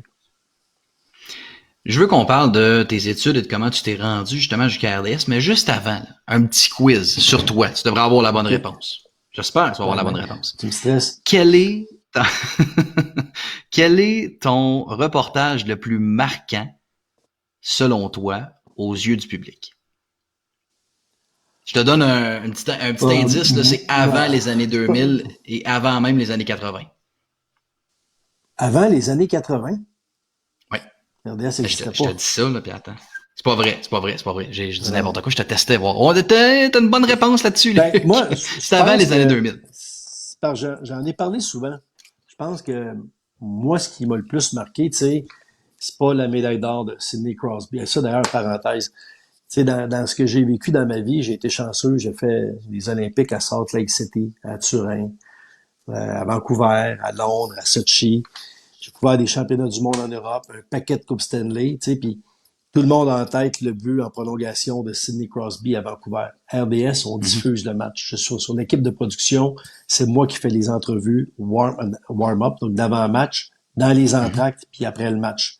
La partie s'en va en prolongation. Match pour la médaille d'or. Donc, je peux pas rester dans les gradins. Parce que quand le but va se Ben oui, compter, ça se termine. 2 minutes après, les joueurs sortent. Moi, je vais être pogné quelque part dans un escalier de secours. Donc, quand Sydney a compté le Golden Goal en prolongation contre les États-Unis, j'étais dans le sous-sol à côté du vestiaire, puis j'ai vu ça sur une petite télé en noir et blanc, à peu près 6 par 8, avec un délai de 2 secondes que j'ai entendu tout le monde crier en haut de moi. J'ai fait comme, ah, Canada a gagné. Et là, j'ai vu le but de Sydney. Puis 3-4 minutes après, je faisais l'entrevue avec Sydney, mais j'étais même pas dans le building. Ça, c'est un grand moment, mais le moment qui m'a le plus marqué, c'est que j'étais allé faire un reportage sur la ville de Brantford, en Ontario, pour voir quel héritage Wayne Gretzky a laissé à Brantford, comme si on allait à Cole Harbour pour voir l'héritage laissé par Sidney Crosby dans 15-20 ans. Puis ça me tentait pas d'y aller. Mon boss m'a demandé d'y aller, je vais y aller. C'est mon boss, il me le demande, ça va être poche. Il m'avait booké une entrevue avec la mère. Puis aussi avec Walter Gretzky. Puis finalement, M. Gretzky, c'est le meilleur gars du monde. Il est extraordinaire, il est attachant, il est fantastique. Mais, et puis là, il avait plus son permis de conduire parce qu'il avait fait un AVC, puis il ne peut plus conduire. Donc, il est venu nous rejoindre au restaurant sur l'heure du midi. Il est venu avec nous à l'hôtel de ville. On a fait une entrevue à l'aréna. On l'a ramené chez lui. Puis en le ramenant chez lui, pour y ôter son micro, on est rentré dans le portique. Puis là, j'ai réalisé qu'il vivait toujours dans la maison où Wayne avait grandi. Puis là, j'ai poussé ma loque, je lui ai demandé si on pouvait filmer un petit peu juste dans le hall d'entrée. Puis là, il a dit oui, puis on est parti à filmer, mais il était instoppable. Là, ça, c'est ça, ça, c'est ça. Ici, la verrière avant, il n'y en avait pas. C'est ici que Wayne a appris à patiner. Ça, c'est Wayne qui a fait bâtir ça pour sa mère. Une année, il y a des contracteurs qui sont arrivés. Une verrière, la piscine creusée, c'est un cadeau de Wayne. Là, il nous raconte tout ça. Puis il dit, mais c'est pas ça que vous voulez voir. Puis il me fait signe. Puis il y a des escaliers qui montent en haut. Puis en dessous des escaliers, il y a une petite porte, là, qui n'est pas une porte, tu sais, réglementaire. Ouvre la porte, descend dans le sous-sol. Puis dans le sous-sol, il y a tout ce que Wayne a gagné dans sa vie. Tous ses chandails avec les Oilers, les Kings, les Rangers, les Blues, avec Hockey Canada, aux Olympiques, en Coupe du Monde, à Rendez-vous 87, nomme-les toutes, les matchs des étoiles. Tout est là. Des bâtons de 500e but, des rondelles de 50 buts en 39 matchs. Tout est là. Des bâtons de Coffey, de Leach, de Messier, de Grandfure. Nomme-les toutes, là. Tout est là.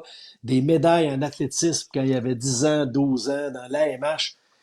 Tout est là. Ces répliques de Coupe Stanley, de Conn Smythe, Art Ross, tout est là. Puis ça, ben, pour une accréditation, tu peux pas y aller. C'est faut que Walter t'invite. Donc ça, c'est le reportage qui, moi, m'a le plus marqué.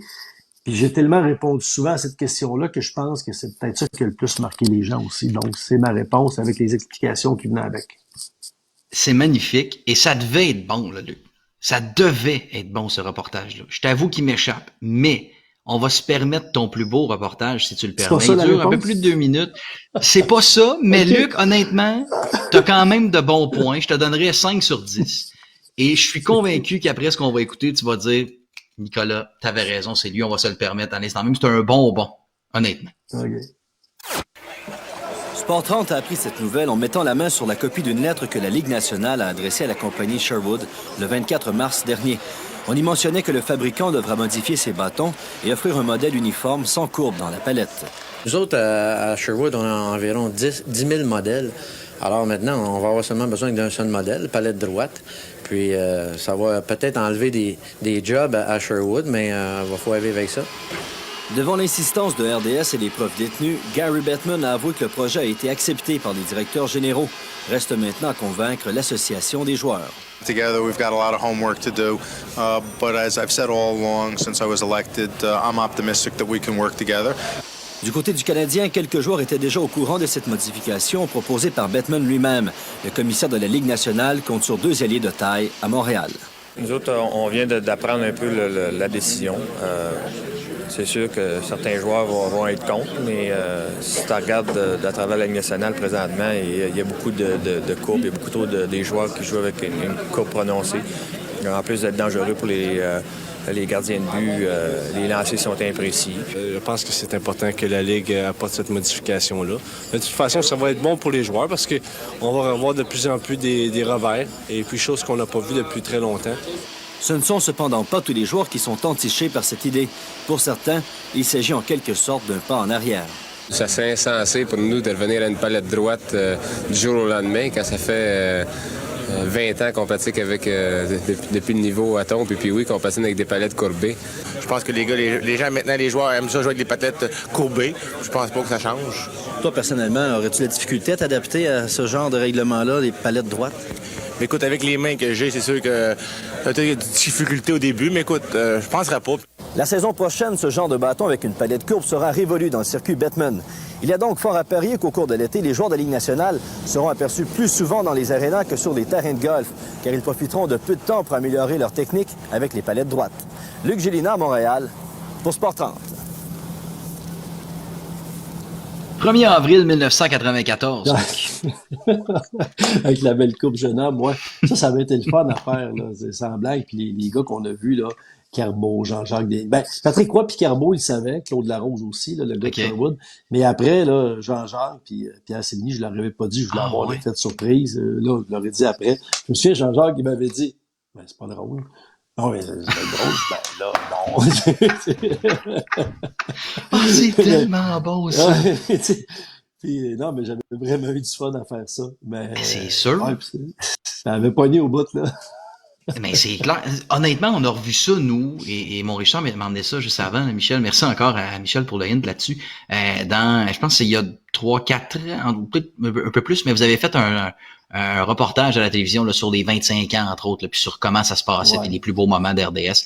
Puis quand j'avais vu ça, j'ai dit, ben voyons. Donc, puis là, on se demandait à l'époque, là, les joueurs ont-tu vraiment embarqué ou comment? Tu sais, a-tu fallu que tu dises, OK, gars, c'est juste un gag, ça va être le fun. Je m'attendais à ce que tu me dises qu'un Carbonneau était au courant, parce qu'on voit que Guy, qui est encore chez vous d'ailleurs à RDS. Patrick aussi. Ça, je savais pas. Mais Guy, on se disait, ben, c'est un funny guy quand même avec ce qu'on a entendu. Ouais. Probablement qu'il embarquait facilement. Patrick, je savais pas. T'sais. Mais c'est vraiment une belle histoire, ça. Mais c'est-tu quand même dans les plus beaux reportages que tu as fait? Même si c'était plus humoristique qu'informatique. C'était le fun. Puis tu sais, c'est pas évident le 1er avril d'arriver avec un gag que tu dis ça va paraître crédible, ça va être drôle en même temps. Donc ça, je pense que ça avait été un bon flash à l'époque, vraiment. Surtout qu'à ce moment-là, c'était des bâtons de bois, là, c'est pas comme aujourd'hui, là. Puis Gary Bettman, vous aviez retiré là, d'une certaine conférence ça... qu'il avait déjà donnée. Là. Lui, il a pas embarqué dans le gars. Non. Il avait pas le temps. Puis dans mes autres, j'en ai un paquet de reportages que j'ai aimés, beaucoup plus sérieux. Je me souviens, à Londres en 2012, j'avais suivi l'équipe de soccer féminin. Puis, pour la petite histoire, en 2012, l'équipe avait gagné la médaille de bronze contre la France, 1-0, mais avant, il avait perdu en demi-finale contre les Américaines. Un match très controversé. Puis ce match-là, on a eu la permission, on était dans les gradins avec la famille. Puis c'était hot, là, parce que c'était pas supposé que Team Canada se rende aussi loin. Donc, il y a des familles qui étaient divisées, dans le sens que ils avaient acheté leur billet d'avion, mais là, les filles étaient pas censées se rendre loin, là. Puis ils avaient pris leurs vacances. Donc, mettons, le papa était retourné travailler, la maman était là, mais elle n'avait pas de billet de retour, son hôtel finissait dans 2 jours. Toutes les émotions, ça avait vraiment donné un beau reportage, ça. Mais tu sais, au fil des années, là, à chaque année, tu as tout le temps 4-5 reportages marquants ou 4-5 entrevues marquantes. Fait que quand ça fait 30 ans, ça en fait un méchant paquet. Puis celui-là, il était quasiment tombé d'une craque. Là, je l'avais oublié, là, mais ça avait été quoi de bien fun à faire. Luc, tu disais tantôt que tu as étudié en presse écrite, donc toi, dans ta tête, c'était clair que tu t'en allais en journalisme. Est-ce que tu pensais te diriger vers la télévision à l'époque, ou est-ce qu'un ATM de Jonquière existait à l'époque, ou c'était plutôt juste à Montréal, où t'es allé? Puis c'était déjà, c'était pas dans les premières années d'ATM. Moi, j'ai été chanceux à l'école secondaire, au séminaire Sainte-Péret, à Shawinigan. En secondaire 3, je sais pas pourquoi, mais j'avais vu des petites annonces pour des offres d'emploi là, bénévoles, évidemment, là, mais j'étais embarqué dans la radio étudiante, puis dans le journal scolaire. Okay.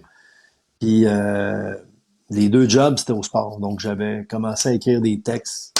Puis on avait une radio après qui faisait un bulletin après chaque retour de récréation du matin. Donc, moi, je donnais les résultats des cataractes, mais aussi, si dans l'école, l'équipe de volleyball avait perdu un tournoi ou avait gagné dans la ligue interscolaire, whatever, je parlais de ça. Puis j'ai eu la piqûre. En secondaire 3, je me suis dit, OK, moi, dans la vie plus tard, je vais couvrir les cataractes de Shawinigan. Je suis passé dans ma tête de détenteur de billets de saison à couvrir les Cats. Puis à l'époque, en 85, quand j'étais en secondaire 5, il y avait des radios locales dans toutes les villes. Donc à Shawinigan, c'était CKSM. À Trois-Rivières, il y en avait 2. À Rimouski, il y en avait une. Puis, tu sais, il n'y avait pas le réseau à l'époque, là. Donc, je me suis ramassé de fil en aiguille à la télé communautaire en secondaire 4. En secondaire 5 aussi, bénévole. Ça devait être mauvais, là. Parce qu'à la télé communautaire, j'étais avec un de mes chums qui s'appelle Claude Chéné, comme le dépisteur, mais c'est pas lui, là. On alternait chaque vendredi soir, un qui analysait, puis l'autre qui décrivait. Ça devait être vraiment, là, tout croche, mais on le faisait. Puis, de fil en aiguille, la radio de Shawinigan, je rencontre le gars des sports, puis là, il m'offre de faire des remotes les fins de semaine, puis de le remplacer dans ses vacances. Puis en secondaire 5, je me ramasse pendant 2 semaines à couvrir les matchs des Cats, à rentrer dans le bureau de Ron Lapointe, qu'il me fait peur, là. Je frémis devant Ron Lapointe, tu sais, là. Je place mon micro, là, puis je dis pas un mot, là. J'écoute tout ce que les autres, puis là, toi, le kid, t'as pas de questions? Ben oui, monsieur Lapointe. Puis là, je savais pas quoi lui demander. Donc, puis après ça, je m'en vais étudier en ATM. Puis je voulais même pas être au sport. Je voulais juste devenir un bon journaliste. C'était ça mon but. Mais le sport m'a tout le temps couru après. Le Midget 3 est arrivé. Il cherchait un relationniste bénévole. Je suis un des relationnistes du Midget 3A. Là, je rencontre plein de monde. L'annonceur maison des SAG quitte pendant ma 3e année dans le temps des fêtes. Je m'avais annoncé à la maison des SAG. C'est TQ qui a pas une grosse voix pour ça. Donc, le sport m'a tout le temps couru après. J'arrive à Montréal en 88. Puis RDS s'ouvre en 89. Puis, donc, depuis 89, honnêtement, Nicolas, j'ai pas l'impression de travailler. Là. Tu sais, j'ai du fun, j'aime ma job, je regarde du hockey. Tu sais, je pose pas de la brique, là. Je fais pas du pavé, ouais. Là. Tu sais, je commence le matin mes journées de bonne heure pour la radio, là, mais mettons RDS, je commence à 9h30, 10h, je sors de l'aréna à minuit. Et ça a été 14-15 heures de fun, tu sais, puis c'est cool. Je suis vraiment chanceux. Ouais. D'ailleurs, on me dit qu'on a un extrait de ton premier passage à la télé communautaire. On va aller voir ça. Non, c'est pas vrai. non. J'aurais adoré qu'on ait ça, Luc. Ben, si tu veux, on peut remettre le rat. Là. Je pense qu'on l'a encore. Si ça te tente, on peut. Ah non, je pense qu'il y avait d'autres questions. Le temps file. Luc, honnêtement, on dit que le temps je trouve ça magnifique. Ouais. Je trouve ça magnifique le parcours que tu viens de nous expliquer. Puis moi, ce qui m'a toujours beaucoup intrigué sur ça, c'est que n'ayant pas connu, et bon, ça va trahir un peu mon âge aussi, là, mais n'ayant pas vraiment connu, peut-être un peu, là, c'est vague dans mon esprit, mais n'ayant pas vraiment connu le journalisme avant les réseaux sociaux, ça a beaucoup changé votre travail, cette histoire-là. C'est cool, ouais. Twitter, Facebook, juste les sites web qui avant n'étaient pas très très rapides, là, puis on voit des pubs passer à cette heure, puis ils nous font des blagues avec les assurances entre autres, là, qu'avant tu pouvais pas t'inscrire ou avoir une soumission sur Internet. Bref, à quel point les réseaux sociaux ont changé votre vie, votre job, et à quel point aujourd'hui ça en fait totalement partie de par combien Twitter, entre autres. Tout le monde disait Twitter va mourir, mais c'est encore le premier outil que vous utilisez pour donner si on peut encore appeler ça des scoops, mais les nouvelles le plus rapidement possible, puis les formations des équipes. Comment tu trouves ça, toi, avec autant d'expérience? C'est fou, moi, je l'ai vécu, la transformation, là. Tu sais, quand je suis arrivé à RDS, là, si j'arrivais dans le vestiaire et j'avais une bonne nouvelle, là, tu sais, un scoop, là. Puis ça, maintenant, il y en a de moins en moins, surtout à Montréal, tu sais. Les joueurs se font dire en arrivant, parlez pas aux médias, tu sais. Sur de la route, là, ça, c'est vrai, là. Ça, avec Pierre Gauthier, c'est arrivé, j'ai en mémoire une conversation avec Mathieu Darche, qui est un chum, dans un lobby d'hôtel. On parle ensemble, puis en arrière de moi, il y a l'ascenseur. Puis on parle même pas d'hockey, là. Puis Mathieu me dit, OK, on va arrêter de se parler, le boss vient de sortir de l'ascenseur. Puis là, il s'en va avec son café. Et donc, à Montréal, tu sais, puis ils sont innocents complètement de pas vouloir qu'on ait une belle relation avec les joueurs. Parce que, tu sais, si tu as un lien un peu d'amitié, tu sais, le joueur, tu vas plus te comprendre, tu vas peut-être plus choisir tes mots, tu vas peut-être être plus gentil, tu sais, sans dire qu'on est méchant, tu sais, mais tu sais, je me souviens il y a le fois, respect, avec je Éric comprends. Pichaud. Éric Pichaud, il y avait un camp d'entraînement mauvais. J'avais dit en ondes, tu sais, quand Éric Pichaud, il a été peut-être pas atroce, j'avais choisi mes mots, il serait étonnant que le Canadien le garde, tu sais, puis ça me faisait mal en dedans. Je disais la vérité. Tu sais, tu connais ses parents, alors que les autres Québécois de la Ligue, on les connaît, on va à leur tournoi de golf, on leur parle, donc on n'a pas une relation extraordinaire avec les joueurs du Canadien. Mais bref, je reviens à l'histoire des scoops. J'avais de quoi de percutant, une franche choc dans le vestiaire. Bon, ben là, moi, j'avais juste hâte que 6h30 approche, parce que Sport 30, c'était à 18h30. Là, si c'était pas sorti à la radio, à partir de 16h, j'étais correct. Fait que là, les patrons, whatever, on le savait, on écoutait les radios, c'était pas sorti. 18h30, écoute Sport 30, parfait, on est les premiers à le sortir. Quand c'était le gars de journal, lui, il attendait au lendemain matin, là. Fallait pas qu'il regardait, il écoutait la radio en stressant. Les lignes ouvertes d'après-midi, de soir. Il écoutait Sport 30, il écoutait Sport Plus à TQS. Puis là, le lendemain, son journal sortait la primeur. Tu sais, j'ai vécu ça. Après, le web est arrivé. Puis là, Twitter, c'est instantané, c'est automatique. C'est ce qui fait qu'un scoop, maintenant, aujourd'hui, n'existe pratiquement plus. Puis je me souviens d'un de mes chums, Louis-Jean, qui est à TVA Sport. C'est lui qui avait sorti le scoop du congédiement d'Alain Vigneault par les Canucks de Vancouver. Donc, Louis-Jean avait sorti ça sur Twitter. Là, les gens, tout de suite, la première génération, selon Louis-Jean de TVA Sport. Mais là, la deuxième batch, là, Alain Vigneault congédié. Puis là, en dedans de 4-5 minutes, les Canucks réagissent, confirment. À partir du moment où les Canucks l'ont sorti, c'est tout balayé. Les Canucks confirment le congédiement. Ça a duré 4-5 minutes, son scoop, tu sais. Donc, puis il faut être prudent, tu sais. Moi, ça arrive souvent, là, j'ai des collègues qui sont un peu trop stressés. Moi, aux entraînements, là, c'est pas grave, je suis pas le premier à le sortir, là, mais ça va sortir comme du monde. C'est ma philosophie. Fait que, tu sais, des fois, tu regardes, il y a des changements de trio, puis il faudrait que je sorte mon petit livre, là, mais il est trop loin. Je note les trios à tous les jours, puis les power play, puis les piquets. Puis des fois, il y a des trios qui font pas de sens. Bon, OK. Dominique Ducharme, Claude Julien, changé ses trios aujourd'hui complètement. Là, t'attends un peu, puis tu te rends compte que c'est des nouveaux drills de power play, OK, c'est ça. Mais là, c'est arrivé que j'ai des trop vite. Là, allez, Claude Julien, Dominique Ducharme, change les lignes. Là, le gars, il est obligé de retweeter 10 minutes après. Finalement, excusez, c'était pas les bonnes lignes, c'était pas un bon trio. C'est très rapide, faut faire attention, faut continuer de confirmer tout le temps. Tu sais, il est sorti quelque chose sur Twitter que c'était réglé, là, que Philippe Danault avait signé un contrat à long terme avec le Kraken de Seattle. 8 ans pour un gros montant. Puis là, ça a été repris partout, là. Puis là, ça roulait, là, tu sais. Mais c'était pas... Je me souviens pas c'est qui, là, mais tu sais, ça avait visiblement pas été assez vérifié, tu sais. Puis ce que je trouve déplorable avec Twitter puis Facebook, c'est qu'il y a beaucoup de monde qui font... Il y en a qui font de la super bonne job dans leur maison. Mhm. Oui, Mais il absolument. y en a aussi, c'est que un partisan qui est très bon en informatique, qui regarde tout, qui fait des amalgames, tu sais, puis des conclusions logiques, puis que là, il bombarde, puis il bombarde, comme si c'était la vérité, tu sais. Puis, ou des fois, je trouve ça plate aussi, il y a des sites qui sont pas du tout aux entraînements, tu sais, parce que ça te prend une accréditation officielle pour aller être à l'entraînement. Donc, Les d'autres, blogs, quand on entre met autres. des trios, ou quand on met que Carey Price a reçu un lancer puis qu'il a quitté l'entraînement parce qu'il est blessé, là, il y en a un paquet qui prennent ça comme s'il était sur place. Alors que dans le fond, il y aurait juste à dire, selon John Lou de TSN, selon Jonathan Bernier du Journal de Montréal, tu sais, selon Guillaume Lefrançois du site web La Presse, selon Maccabée, Gélina RDS. Donc, je trouve que Twitter et Facebook, il y a beaucoup de sites tu sais, qui prolifèrent puis qui font du capital sans être là. Puis c'est correct, tout le monde a le droit de faire de l'argent. Là. C'est juste que ça serait le fun que ce soit un peu mieux fait. Puis tu sais, il n'y a aucune ligne directrice. C'est plus du journalisme rendu à un certain moment. Donc oui, ça a évolué beaucoup, beaucoup. Et ce qui a évolué énormément, c'est la réaction avec le public. Tu sais.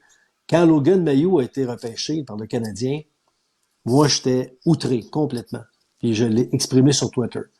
Tu sais, puis je l'ai dit, je fais de la radio à Choix, à Québec, puis je l'ai dit à Choix, puis je suis fier de mon coup parce que Jeff Monson, il a fait ça plus tard, mais tu sais, moi, OK, il aurait jamais dû le prendre, mais à partir du moment où ils l'ont pris, ce que Marc Bergevin avait à faire le vendredi soir, c'était tout simplement de dire, je considère que tout le monde dans la vie a le droit à une deuxième chance.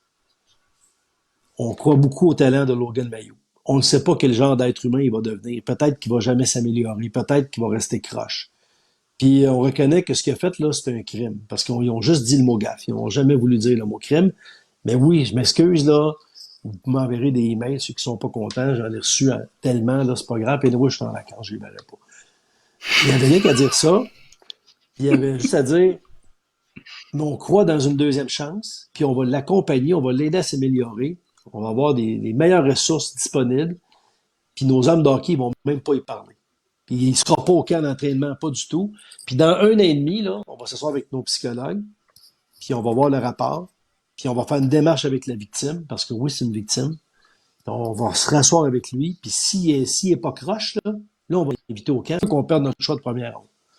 Donc, quand j'ai exprimé, moi, sur Twitter, François Gagnon aussi, Philippe Quentin dans la presse, que le Canadien aurait dû passer son tour, puis qu'ils ont fait ça tout croche, je me suis fait envahir. Ça, c'était le vendredi soir à minuit et demi, 1h moins quart.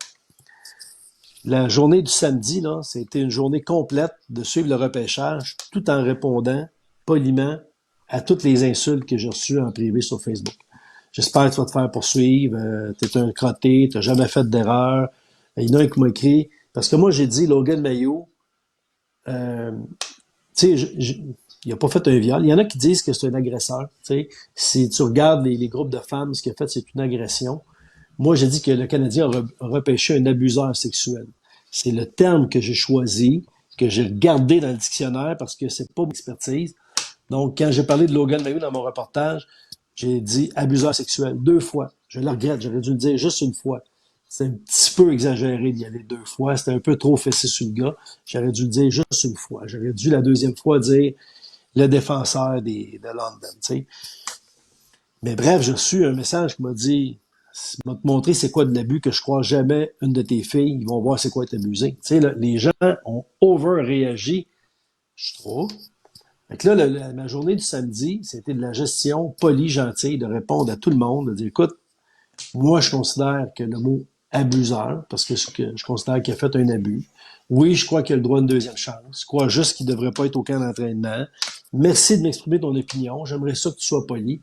Donc, je trouve que ça, c'est le côté vilain des réseaux sociaux.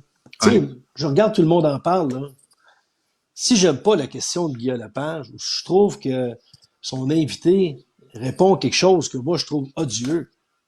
Je vais le dire à ma blonde, je vais le dire à Julie, mon épouse. Je prendrai pas mon téléphone pour écrire à Guillaume Lepage et dire quelle question stupide. Et peut-être que si c'est très positif, je prendrais la peine d'écrire, hey, vraiment, j'ai aimé ton intervention. Mais je trouve que les réseaux sociaux, ça carbure au négatif. Puis moi, dans les qualités que j'ai une grosse qualité pour faire ma job, c'est de m'en calisser. Moi, l'important, là, si mon boss est heureux, ce que ma famille pense de moi, mes amis proches. Tu sais, ce que Joe Bin, à Cowansville, pense de moi, là, je m'en sac complètement, c'est pas important. Qu'il me trouve beau, qu'il me trouve fin, super, parfait, gentil. Mais ce qui me trouve que je suis un pourri, que je parle mal anglais, que j'ai des grandes oreilles, je m'en sac. L'important, c'est que ma blonde a les aime, mes oreilles. Tu sais, fait que ça, je suis bon là-dedans. Puis, tu sais, c'est pour ça que le samedi, j'ai géré, puis j'ai répondu à tout le monde, puis j'avais pas d'amertume, puis j'en ai pas bloqué un. Quand je bloque sur Twitter, c'est parce qu'il sac ou qu'il manque de respect à mes collègues. Là, quand ça m'attaque plus quand il blaste Chantal Maccabé ou Pierre Aude ou quand il blastait Benoît Brunet, ça vient plus me chercher que quand il me blaste moi. Ça là-dessus, je pense que c'est ma meilleure qualité de journaliste. C'est ça qui est le plus regrettable Puis en même temps, les réseaux sociaux, excuse, je veux pas faire un monologue, mais Ben non, mais c'est bien correct. il y a un côté que je reste avec, je ferme pas ma page Facebook publique parce que il y a trop des belles affaires qui arrivent. Tu sais, je vais t'en compter une en 4 minutes, 2 minutes. Quand j'ai lancé mon premier roman, c'est la faute à Ovechkin. J'ai fait ça au Salon du Livre de Montréal. Le tome 2, c'est la faute à Mario Lemieux, c'est à Québec. Je reviens le lundi, puis le lundi, mon défunt chum Albert Ladouceur de Québec, il a fait une grosse page sur moi dans le Journal de Québec pour parler de l'impact de mes livres chez les gens. Il était venu au Salon du Livre juste pour me dire salut. On n'a jamais été capable de parler le samedi parce qu'il y avait un line-up interminable. Puis quand ça a fini, je me suis installé dans un coin puis j'ai signé encore pendant 2 heures. On s'est donné rendez-vous le dimanche pour déjeuner avant que ça rouvre. C'était le seul moyen de se voir. Puis il a fait une page le lundi là-dessus. Puis le mardi, je reçois un message privé, Facebook, public. C'est un monsieur de Bécancour sur la rive sud de Trois-Rivières qui m'écrit « J'ai appris dans le journal qu'il y avait un tome 2. Je suis à l'hôpital avec mon fils. Mon fils, il va mourir. Mon fils, il a un cancer. Puis, il y a une infirmière qui a donné le tome 1, c'est la faute à Ovechkin. Il le lit en boucle depuis des mois. Puis, quand il lit ça, il est pas à l'hôpital, il voyage. Et là, je vous écris pour vous dire que j'arrive de la librairie. J'ai acheté le tome 2, je lui ai offert. Puis, mon fils a eu un sourire extraordinaire. Puis là, il est parti en voyage depuis une demi-heure. Merci beaucoup, Luc. C'est extraordinaire. Faut que vous le sachiez. Fait que moi, ce que j'ai fait, j'ai communiqué avec le monsieur. Je me faisais raser à cette époque-là pour le camp, je l'ai fait pour ce petit gars-là. Puis dans le tome 3, il est arrivé comme ça, dans l'histoire. J'ai mis son nom. Liam Thomas Joyal. Puis c'est devenu un coéquipier de Félix Riopel. Tu sais, il rit une joke dans l'autobus, il est assis dans le vestiaire, il fait une passe une manée, il score un but. Puis il a vécu dans le tome 3. Tu sais, puis j'ai eu le temps de lui signer puis de lui remettre avant qu'il parte. Parce que son papa m'avait dit son but dans la vie, il sait qu'il va mourir, c'est de voir, puis d'être là jusqu'à la fin de la série, maintenant qu'on sait qu'il y a 5 livres. Fait que tu sais, juste pour ça, là, ça vaut la peine d'être sur Facebook, puis que j'en reçois pas des mauvais messages. J'en ai reçu avec l'affaire de Logan Mayou, là, mais j'en reçois pas en général dans la vie. Mais ça vaut la peine d'avoir un Logan Mayou par semaine pour juste ce message-là dans toute ma vie. Tu sais, puis j'en ai eu une couple d'autres assez particuliers, donc il y a du négatif, mais il y a aussi du positif. Puis quand il y en a du positif, c'est pas mal plus fort que le négatif. Tu sais, puis le négatif, tantôt, là, il faut pas, t'as sûrement une limite de temps, mais quand je te dis que j'ai répondu à tout le monde, là, j'ai répondu poliment, puis tout le monde m'est revenu. Là. Un coup, tu prends la peine d'écrire à la personne qui t'a écrit fâché, puis tu expliques ta démarche, que tu as vérifié dans le dictionnaire, puis toi, tu considères que c'est un abus, puis peut-être que je me trompe, mais moi, c'est mon reportage, puis moi, je pense que c'est un abus. Puis ça veut pas dire que c'est un mauvais garçon, mais tout le monde, sauf un, m'ont tout répondu. OK, là, on n'est pas d'accord. Puis là, il n'y avait plus de sacrage, puis il n'y avait plus de langage torturier. Ça a tout bien fini, sauf un. Tu sais, les réseaux sociaux, c'est facile, là, mais il faut se calmer. Ça revient à ce que je disais des parents tantôt. C'est la même affaire. Ça te donne quoi de pogner les nerfs après quelqu'un qui fait un reportage? Puis on le voit dans la pandémie, là, tout ce qui se dit sur les politiciens ou les mesures sanitaires, t'es pour, t'es contre. Ça revole pas haut des fois, là. Non, les réseaux sociaux, là, qui sont pas toujours synonymes de jugement. Là. On va se le dire. Là. Il y en a qui parfois l'échappent. Et t'as parlé tantôt de Tout le monde en parle, puis là, je veux pas dire n'importe quoi, mais il me semble que j'ai vu Guillaume Lepage qui disait qu'il préférait, et là, je mets des guillemets là, parce que je suis pas certain, mais il me semble que j'ai lu justement Guilla qui disait, je pense que je préfère les émissions en direct parce que j'ai pas le temps de lire tous les messages qui s'écrivent lorsque c'est préenregistré puis qu'on écoute ça dimanche avec ma blonde à la maison. Fait que, tu sais, il l'expliquait. Il dit, moi, quand c'était le dimanche puis que c'était préenregistré dans la semaine, le jeudi soir ou je sais pas quand, je l'écoutais en direct puis je répondais à tous les tweets. On le voyait, Guilla, il retweetait, puis il répondait. En direct, il n'y a pas le temps. Il écrit un tweet au début. Bon, tout le monde en parle, tout le monde. Puis après ça, ça se termine là. Mais t'as raison pour ce qui est des réseaux sociaux. C'est une grosse histoire. C'est rare que... Tu sais, Chantal Maccabée en reçoit souvent, là, parce que c'est une femme. Chantal, ça a aucun bon sens qu'elle reçoit, là. Puis elle m'y partage, puis je suis scandalisé, là, tu sais. Puis moi, je l'invite à aller publiciser, Chantal. Mais là, le nom du gars avec sa face. Et que ses amis le sachent. Sa famille, ils sont au courant à quel point c'est un misogyne, tu sais. Mais la plupart du temps, puis ça, c'est de la gestion inutile, puis j'embarque pas là-dedans, là, tu sais. Puis, tu sais, peut-être que dans un an, j'en aurais pas parlé, parce que là, Logan Mayhew, ça vient d'arriver, puis ça a été très prenant. Ouais. Ce qui est polarisant, c'est pendant un match, si Carey Price fait 3 beaux arrêts, tu sais, puis là, moi, je juge qu'il y a un bon match. Puis bonne soirée de Carey Price ce soir, le gardien, tu sais, est vraiment, là, dans une forme resplendissante. Là, je vais recevoir, ben oui, j'ai dit, vous autres, Price, tu sais, Jesus Price, puis là, c'est une chance qu'il est là, Price, hein? Puis tu l'aimes donc, Price. Puis Price, il est jamais mauvais. Là, le lendemain, je vais écrire mauvaise soirée pour Price, 2 mauvais buts. Là, il peut pas tout faire tout seul, puis il est tout le temps sur son dos. Il y a des joueurs, sincèrement, là, que t'écris de quoi de positif ou de négatif, puis là, c'est la chicane qui pogne. Price, c'est jamais gris. Soit que les gens l'aiment ou le détestent. Jonathan Drouin, tout ce que je lisais sur Jonathan Drouin, là, tu sais, puis là, tu sais, il y en a un paquet, là, tu sais. Avant, c'était Piqué Souban. Chez Weber, tu vas dire quelque chose sur Weber. Ah, Weber, il avance plus. Puis là, hey, tu les poses pas les vraies questions, t'as peur de te faire ôter ton accréditation. Le Canadien, il en ôte pas à personne des accréditations. Tu peux poser toutes les questions que tu veux, mais la moitié des questions que les gens voudraient qu'on pose, on n'a pas besoin de les poser parce qu'on la connaît, la réponse. Il y a 2 ans, c'était 20 fois par match, je me faisais écrire. Gélina, t'as pas de couilles. Demande donc à Claude Julien pourquoi il fait jouer Jordan Wade en avantage numérique. Je répondais poliment à tout le monde. C'est parce qu'il n'y a pas d'effectif à la défense. Il utilise 4 attaquants par unité d'avantage numérique. Il y en a 2. Ça fait 8 attaquants. Les 4 qui jouent pas, c'est Armia, c'est Barron, c'est Lekonen, c'est Dano. Ces 4-là, ils jouent pas en avantage numérique parce qu'ils jouent en désavantage numérique. Les 8 autres, ils jouent en power play. Il veut gérer son banc. Il peut pas faire jouer Dano en power play, puis en désavantage, puis à 5 contre 5. C'est pour ça que Jordan Wade joue à 5 en avantage numérique. C'est parce qu'il n'y en a pas d'autres. C'est 8, 4, 12 attaquants. Puis il n'y a personne à la défense. On mettra pas Jordan Band sur le power play. Mais non, on mettra pas Kulak sur le power play. Puis il a déjà joué en plus à Philadelphie sur le power play. Un coup, tu as répondu une fois poliment, pendant 3 semaines de suite, ben t'arrêtes de répondre. Puis là, tu vas passer les messages. Gélina, demande donc à Julien, mais t'as peur de te faire ôter ton accréditation. Non, c'est pas de ma faute si t'en comprends pas la game, puis t'en regardes un cabochon, puis qu'on te l'explique. Tu sais, c'est de la perte d'énergie, tu sais. C'est bon, ça. Non, mais Luc, la passion avec laquelle tu délivres ça en ce moment, là, c'est incroyable. On dirait que tu l'as déjà vécu. Ouais, mais... les gens, en même temps, c'est parce qu'ils ont la passion.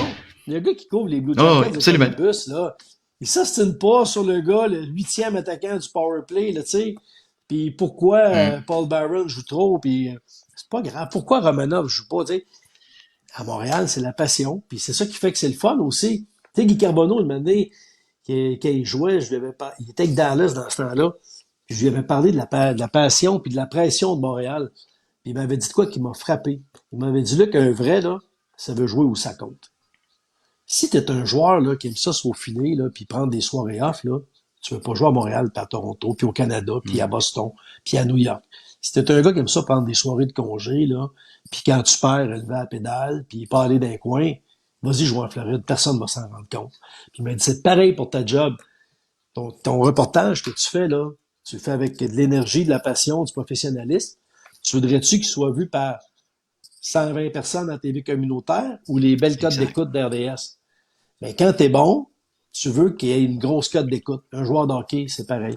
Donc, tout ce qu'on dit pour Twitter et Facebook, les gens qui s'enflamment, oui, il y a du négatif, mais en même temps, tu dis, il y a une raison, c'est que pour eux autres, c'est important. Tu sais, c'est ça qui relie le Québec au complet. C'est plus la religion, c'est pas la politique. Ah, c'est le Canadien, c'est le hockey. Définitivement Puis, le Canadien. je suis un privilégié d'en faire partie avec des moments que ça chiale plus, puis les moments où ça chiale moins. Tu sais, ça vient tout ensemble, puis ça fait que ma job ne veut pas être divertissante.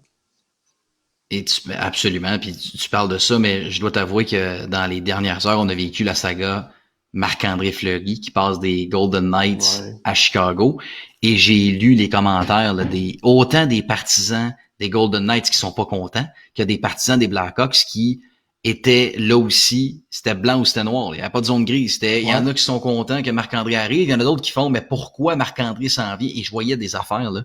C'est sûr que j'en ai pas lu 500 000 là, mais j'en ai lu une couple dont un qui m'a marqué là, puis je t'invite à aller lire sous la publication là.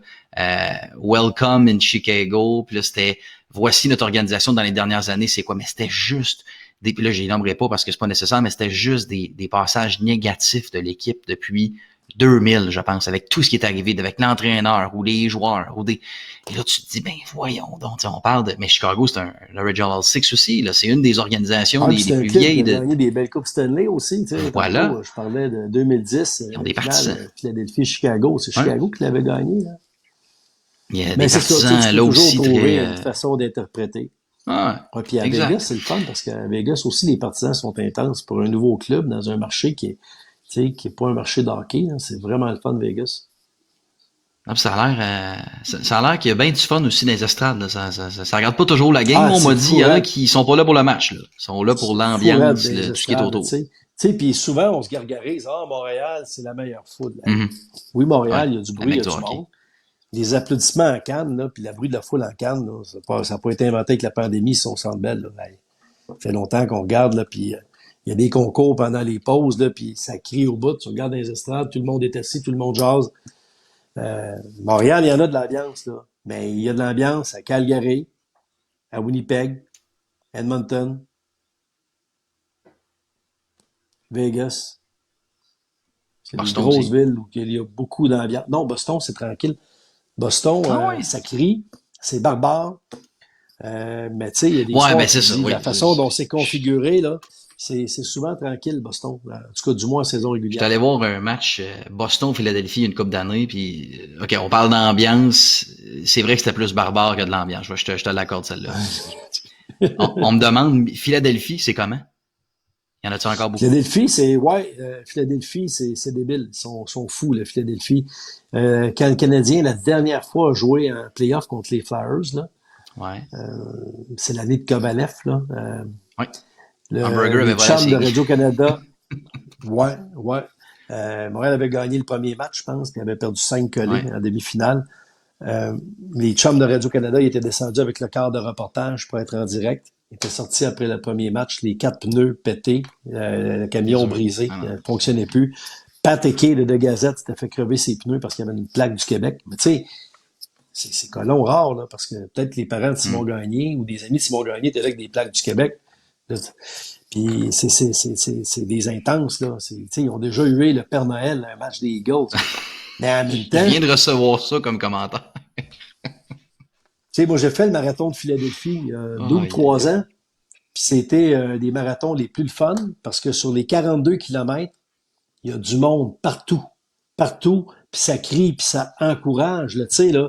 Puis ils ont des pancartes, puis ils sont déguisés, là, pendant 42 kilomètres non-stop. Là, puis tu sors dans les banlieues, tu as du monde qui t'encourage. C'est un des marathons les plus le fun à courir pour l'ambiance. C'est au mois de novembre. Puis je me souviens d'un qui avait une pancarte, c'était écrit « Si Donald Trump a réussi à être élu président, tu peux finir ton marathon. » Tu sais, tout le monde crie, tout le monde encourage. Il n'y a pas un coin de rue, il y a pas... Puis ils ont des affiches, puis il y a des places qui donnent de la bière si tu passes devant les résidences de l'université, là, tu sais, comme dans les films, là, tu sais, avec des noms puis des logos. Puis là, t'as des universitaires, puis ils ont de la bière, puis le party est pogné, là. Tu sais, c'est des passionnés, tu sais, c'est ça. Ils sont pas faits pour l'ennemi. Incroyable. Au moment où tu as parlé des Eagles, là, j'ai reçu le même message. À Philadelphie, au football, ils ont déjà eu le Père Noël. C'est assez incroyable, là, cette histoire-là. Je t'avoue que ça m'échappait. Luc, on n'a pas nécessairement de limitation dans le temps, mais on est déjà à 21h15. Je sais que je vois certaines personnes qui ont quitté le live dans les derniers instants, mais je veux absolument terminer avec une question sur la dernière année et demie en tant que journaliste. Je te vois, là, tu t'es fait un bureau. Je sais pas si c'était là avant la pandémie, Ouais, c'était là mais avant, sauf que d'habitude, je suis dans l'autre sens. Tu sais, là, OK. c'est assez plate. Bon. Tu sais, là, d'habitude, je suis au ski spot. OK. Là, c'est au ski spot, je m'installe. Fait que là, moi, ma vue, OK. ça devient ça. Fait que là, Ouais. je te dirais que quand je fais des lives, c'est ça ma vue. Moi, ma fille, je l'aime bien, là, mais je suis pas mal proche du monde. C'est pas. Fait que là, Mais comment je t'as suis de l'autre vécu justement bord. la dernière année? C'est une question C'était bien pas. facile, bien niaiseuse, là. Mais tu Non, l'as eu c'était souvent, pas. je suis convaincu, mais. Ouais. Tu sais, moi, Chantal, François Gagnon, les chums avec qui on a parlé, tu sais, on commencera pas à se plaindre, là. Pas en tout, là. On a fait ça en Zoom.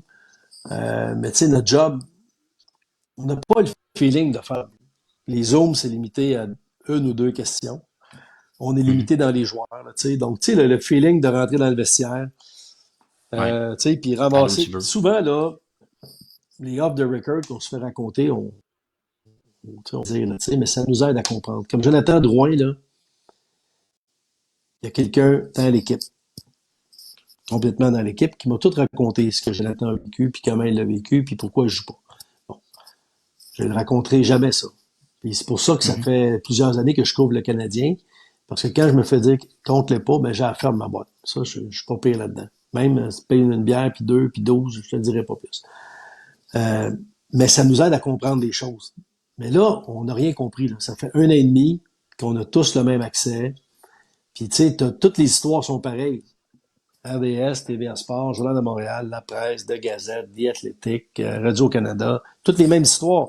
Puis tout le monde peut y accéder parce que le Canadien met les entrevues après sur sa page web. En tout cas, je pense. Donc, tu sais, donc à ce moment-là, la livraison en vient par rapport à notre expérience, puis nos souvenirs, puis notre vécu. Euh, Ça n'a pas été le fun. Ça n'a pas été le fun parce qu'on n'a pas vraiment fait notre job comme on est supposé la faire, tu sais. On est supposé d'être. Nous autres, on est les yeux du public, là. C'est pour ça qu'il faut jamais se placer tu sais, puis se penser bon, là. Moi, je suis pas là demain, là. On va prendre n'importe qui d'autre. Puis les codes d'écoute seront pas moins bonnes. Il y a personne qui va dire, hey, j'écouterai pas Sport 30 parce que Luc est plus loin. Tu veux pas savoir ce que Luc en pense. Tu veux savoir ce que les joueurs du Canadien ont à dire, puis les joueurs de l'autre équipe. Puis ça, on n'a pas pu y accéder, tu sais, c'était limité, c'était poche un peu, ça a été moins le fun pas mal. Là, j'ai hâte que ça revienne, j'ai hâte de voir ça va être quoi l'an prochain. J'espère qu'on va pouvoir réaccéder au vestiaire. Je suis pas convaincu si on va pouvoir le faire non plus encore. Il y a beaucoup de points d'interrogation. Puis le côté social, tu sais, c'est le fun avec les chums sur la route, là, on va prendre une bière, on jase, on va courir ensemble. Il nous arrive des anecdotes qui sont pas racontables des fois. T'sais, mais 6 gars ensemble, que ce soit des journalistes, des comptables, des profs, des auteurs, pendant 41 games, mettons, moi j'en fais la moitié, plus les séries, puis tout. Fait que, mais les mois de nuit, l'année normale, c'est 80, 90 nuits à l'hôtel. Donc, c'est des soirs de match, puis là, il arrive ci, puis tu manques un taxi, puis il arrive ça, puis tu manques ton avion, puis là, t'en perds une matinée, un soir, tu sais pas trop ce qui est rendu. Puis, il nous en arrive des histoires, là. Fait que tout ça, ça manque aussi, là, tu sais, là. Oups, je t'entends un peu. Je t'entends pas, Nicolas. Ça irait beaucoup mieux si j'avais enlevé le Ah, mute. ouais. Je voulais te Ouais, laisser, je voulais t'écouter. J'étais abreuvé par tes paroles. Luc, ça a été un énorme plaisir de te recevoir ce soir. Vraiment un grand merci. J'ai vu beaucoup de commentaires, là. Michel ça me fait Maranda, vraiment merci pour plaisir. les bons mots. Michel Maranda qui nous dit bonne entrevue Nicolas, mais en fait tout a été fait par Luc, là. J'ai aucun crédit à prendre là-dedans. Régis qui me dit belle entrevue. Ben non. Honnêtement, ça a été non, mais je prends un peu exemple sur toi. J'essaie d'être le plus humble possible. Bon, me mettre à faire des marathons après ça, puis à écrire des livres. J'étais comme mon idole, Luc. Merci Ben, infiniment faudrait que je pour tout ce que retourne, tu nous as donné. là, marathon, là, cette année, je fais le petit train du Nord au mois d'octobre. Puis là, mon OK? boss m'a dit que j'allais pas aux Olympiques. Fait que je vais aller faire celui de New Orleans, Nouvelle-Orléans, au mois de février. Puis à soir, là, live avec toi, je te dis, si j'arrête pas de courir, en 2022, il faudrait que je m'organise pour aller faire celui. À moins que ça tombe, à part que c'est au mois de. Ah ouais, c'est vrai, 2022, avec ma femme, on s'est booké un voyage. On est bien gros d'avance, hein. Mais je vais essayer de les faire. C'est Je pas te de comprends. 2022, si c'est pas de 2022, ça va être 2023. Mais sérieux, je veux me reprendre de l'année passée. Je t'ai inscrit à Rimouski. C'est le fun, tu pars, tu fais le long du fleuve, tu reviens, c'est un aller-retour, là. Fait que, ouais, je te fais la promesse d'y aller en 22 ou en 23 faire le marathon de Rimouski. On Si t'attend. mon vieux body tient le coup. On t'attend les bras grands ouverts, mon cher Luc. La seule demande qu'on a pour toi, c'est une petite faveur. Quand tu vas faire le petit train du Nord, là, on veut une vidéo de toi qui chante la toune aussi avec. Ça serait incroyable, ça. Ah, il y a une toune, je savais même pas qu'il y avait une toune, puis tu veux Tu surtout pas que sais, je la chante. toune, là. Tu sais, la petite toune, là, le train du Nord, le train du Nord. Tchou, tchou, c'était pas beau dommage, Non, ça? je sais pas. Aucune idée de Non? quoi tu Il parles. faut que je Eux t'envoie autres, ça. Non? OK. non, Faut que je te chante retrouve ça, vraiment je vais te mal. l'envoyer. Tu veux pas que je chante. Les chums sur la route, mes chums, là, Jonathan Bernier, du Journal de Montréal, Richard Labbé de la Oui? presse, c'est des fichus de bons chanteurs. Fait qu'on arrive dans des villes, on se boucle du karaoké, puis Jonathan et Richard, là, ils se font applaudir sérieux. Puis moi, là, on a un party de beat à chaque année, là, on prend une place, un petit bar miteux, vraiment dans l'est de Montréal. Puis je chante pas. Faut pas que je chante. Tu sais, je joue du ukulélé, puis même ma femme, elle veut pas que je chante. Elle dit pratique tant que tu veux, mais ferme ta boîte. Tu veux pas que je chante. Je suis Moi, j'ai une vraiment mauvais. source qui Je m'a suis dit. mauvais dans plein d'affaires, puis je chante mal en maudit. Vraiment mal. J'ai une source qui me dit, Luc, que Chantal Maccabé est une excellente chanteuse. Ouais, pas pire. Elle chante tout le temps mes tunes. Ben, pas pire. Luc, merci infiniment. T'es un gars extrêmement généreux et ça a été un grand plaisir. On espère te réinviter peut-être dans ton après ton nouveau projet de 3 livres. Yes, ouais, puis on se croisera peut-être à Rimouski. Ça va être un grand plaisir, mon cher. Merci infiniment pour ce soir. Merci, Ça a été Nicolas. vraiment Merci, bye bye. très intéressant. T'as été extrêmement fun. généreux. Merci beaucoup, Luc. Bye bye.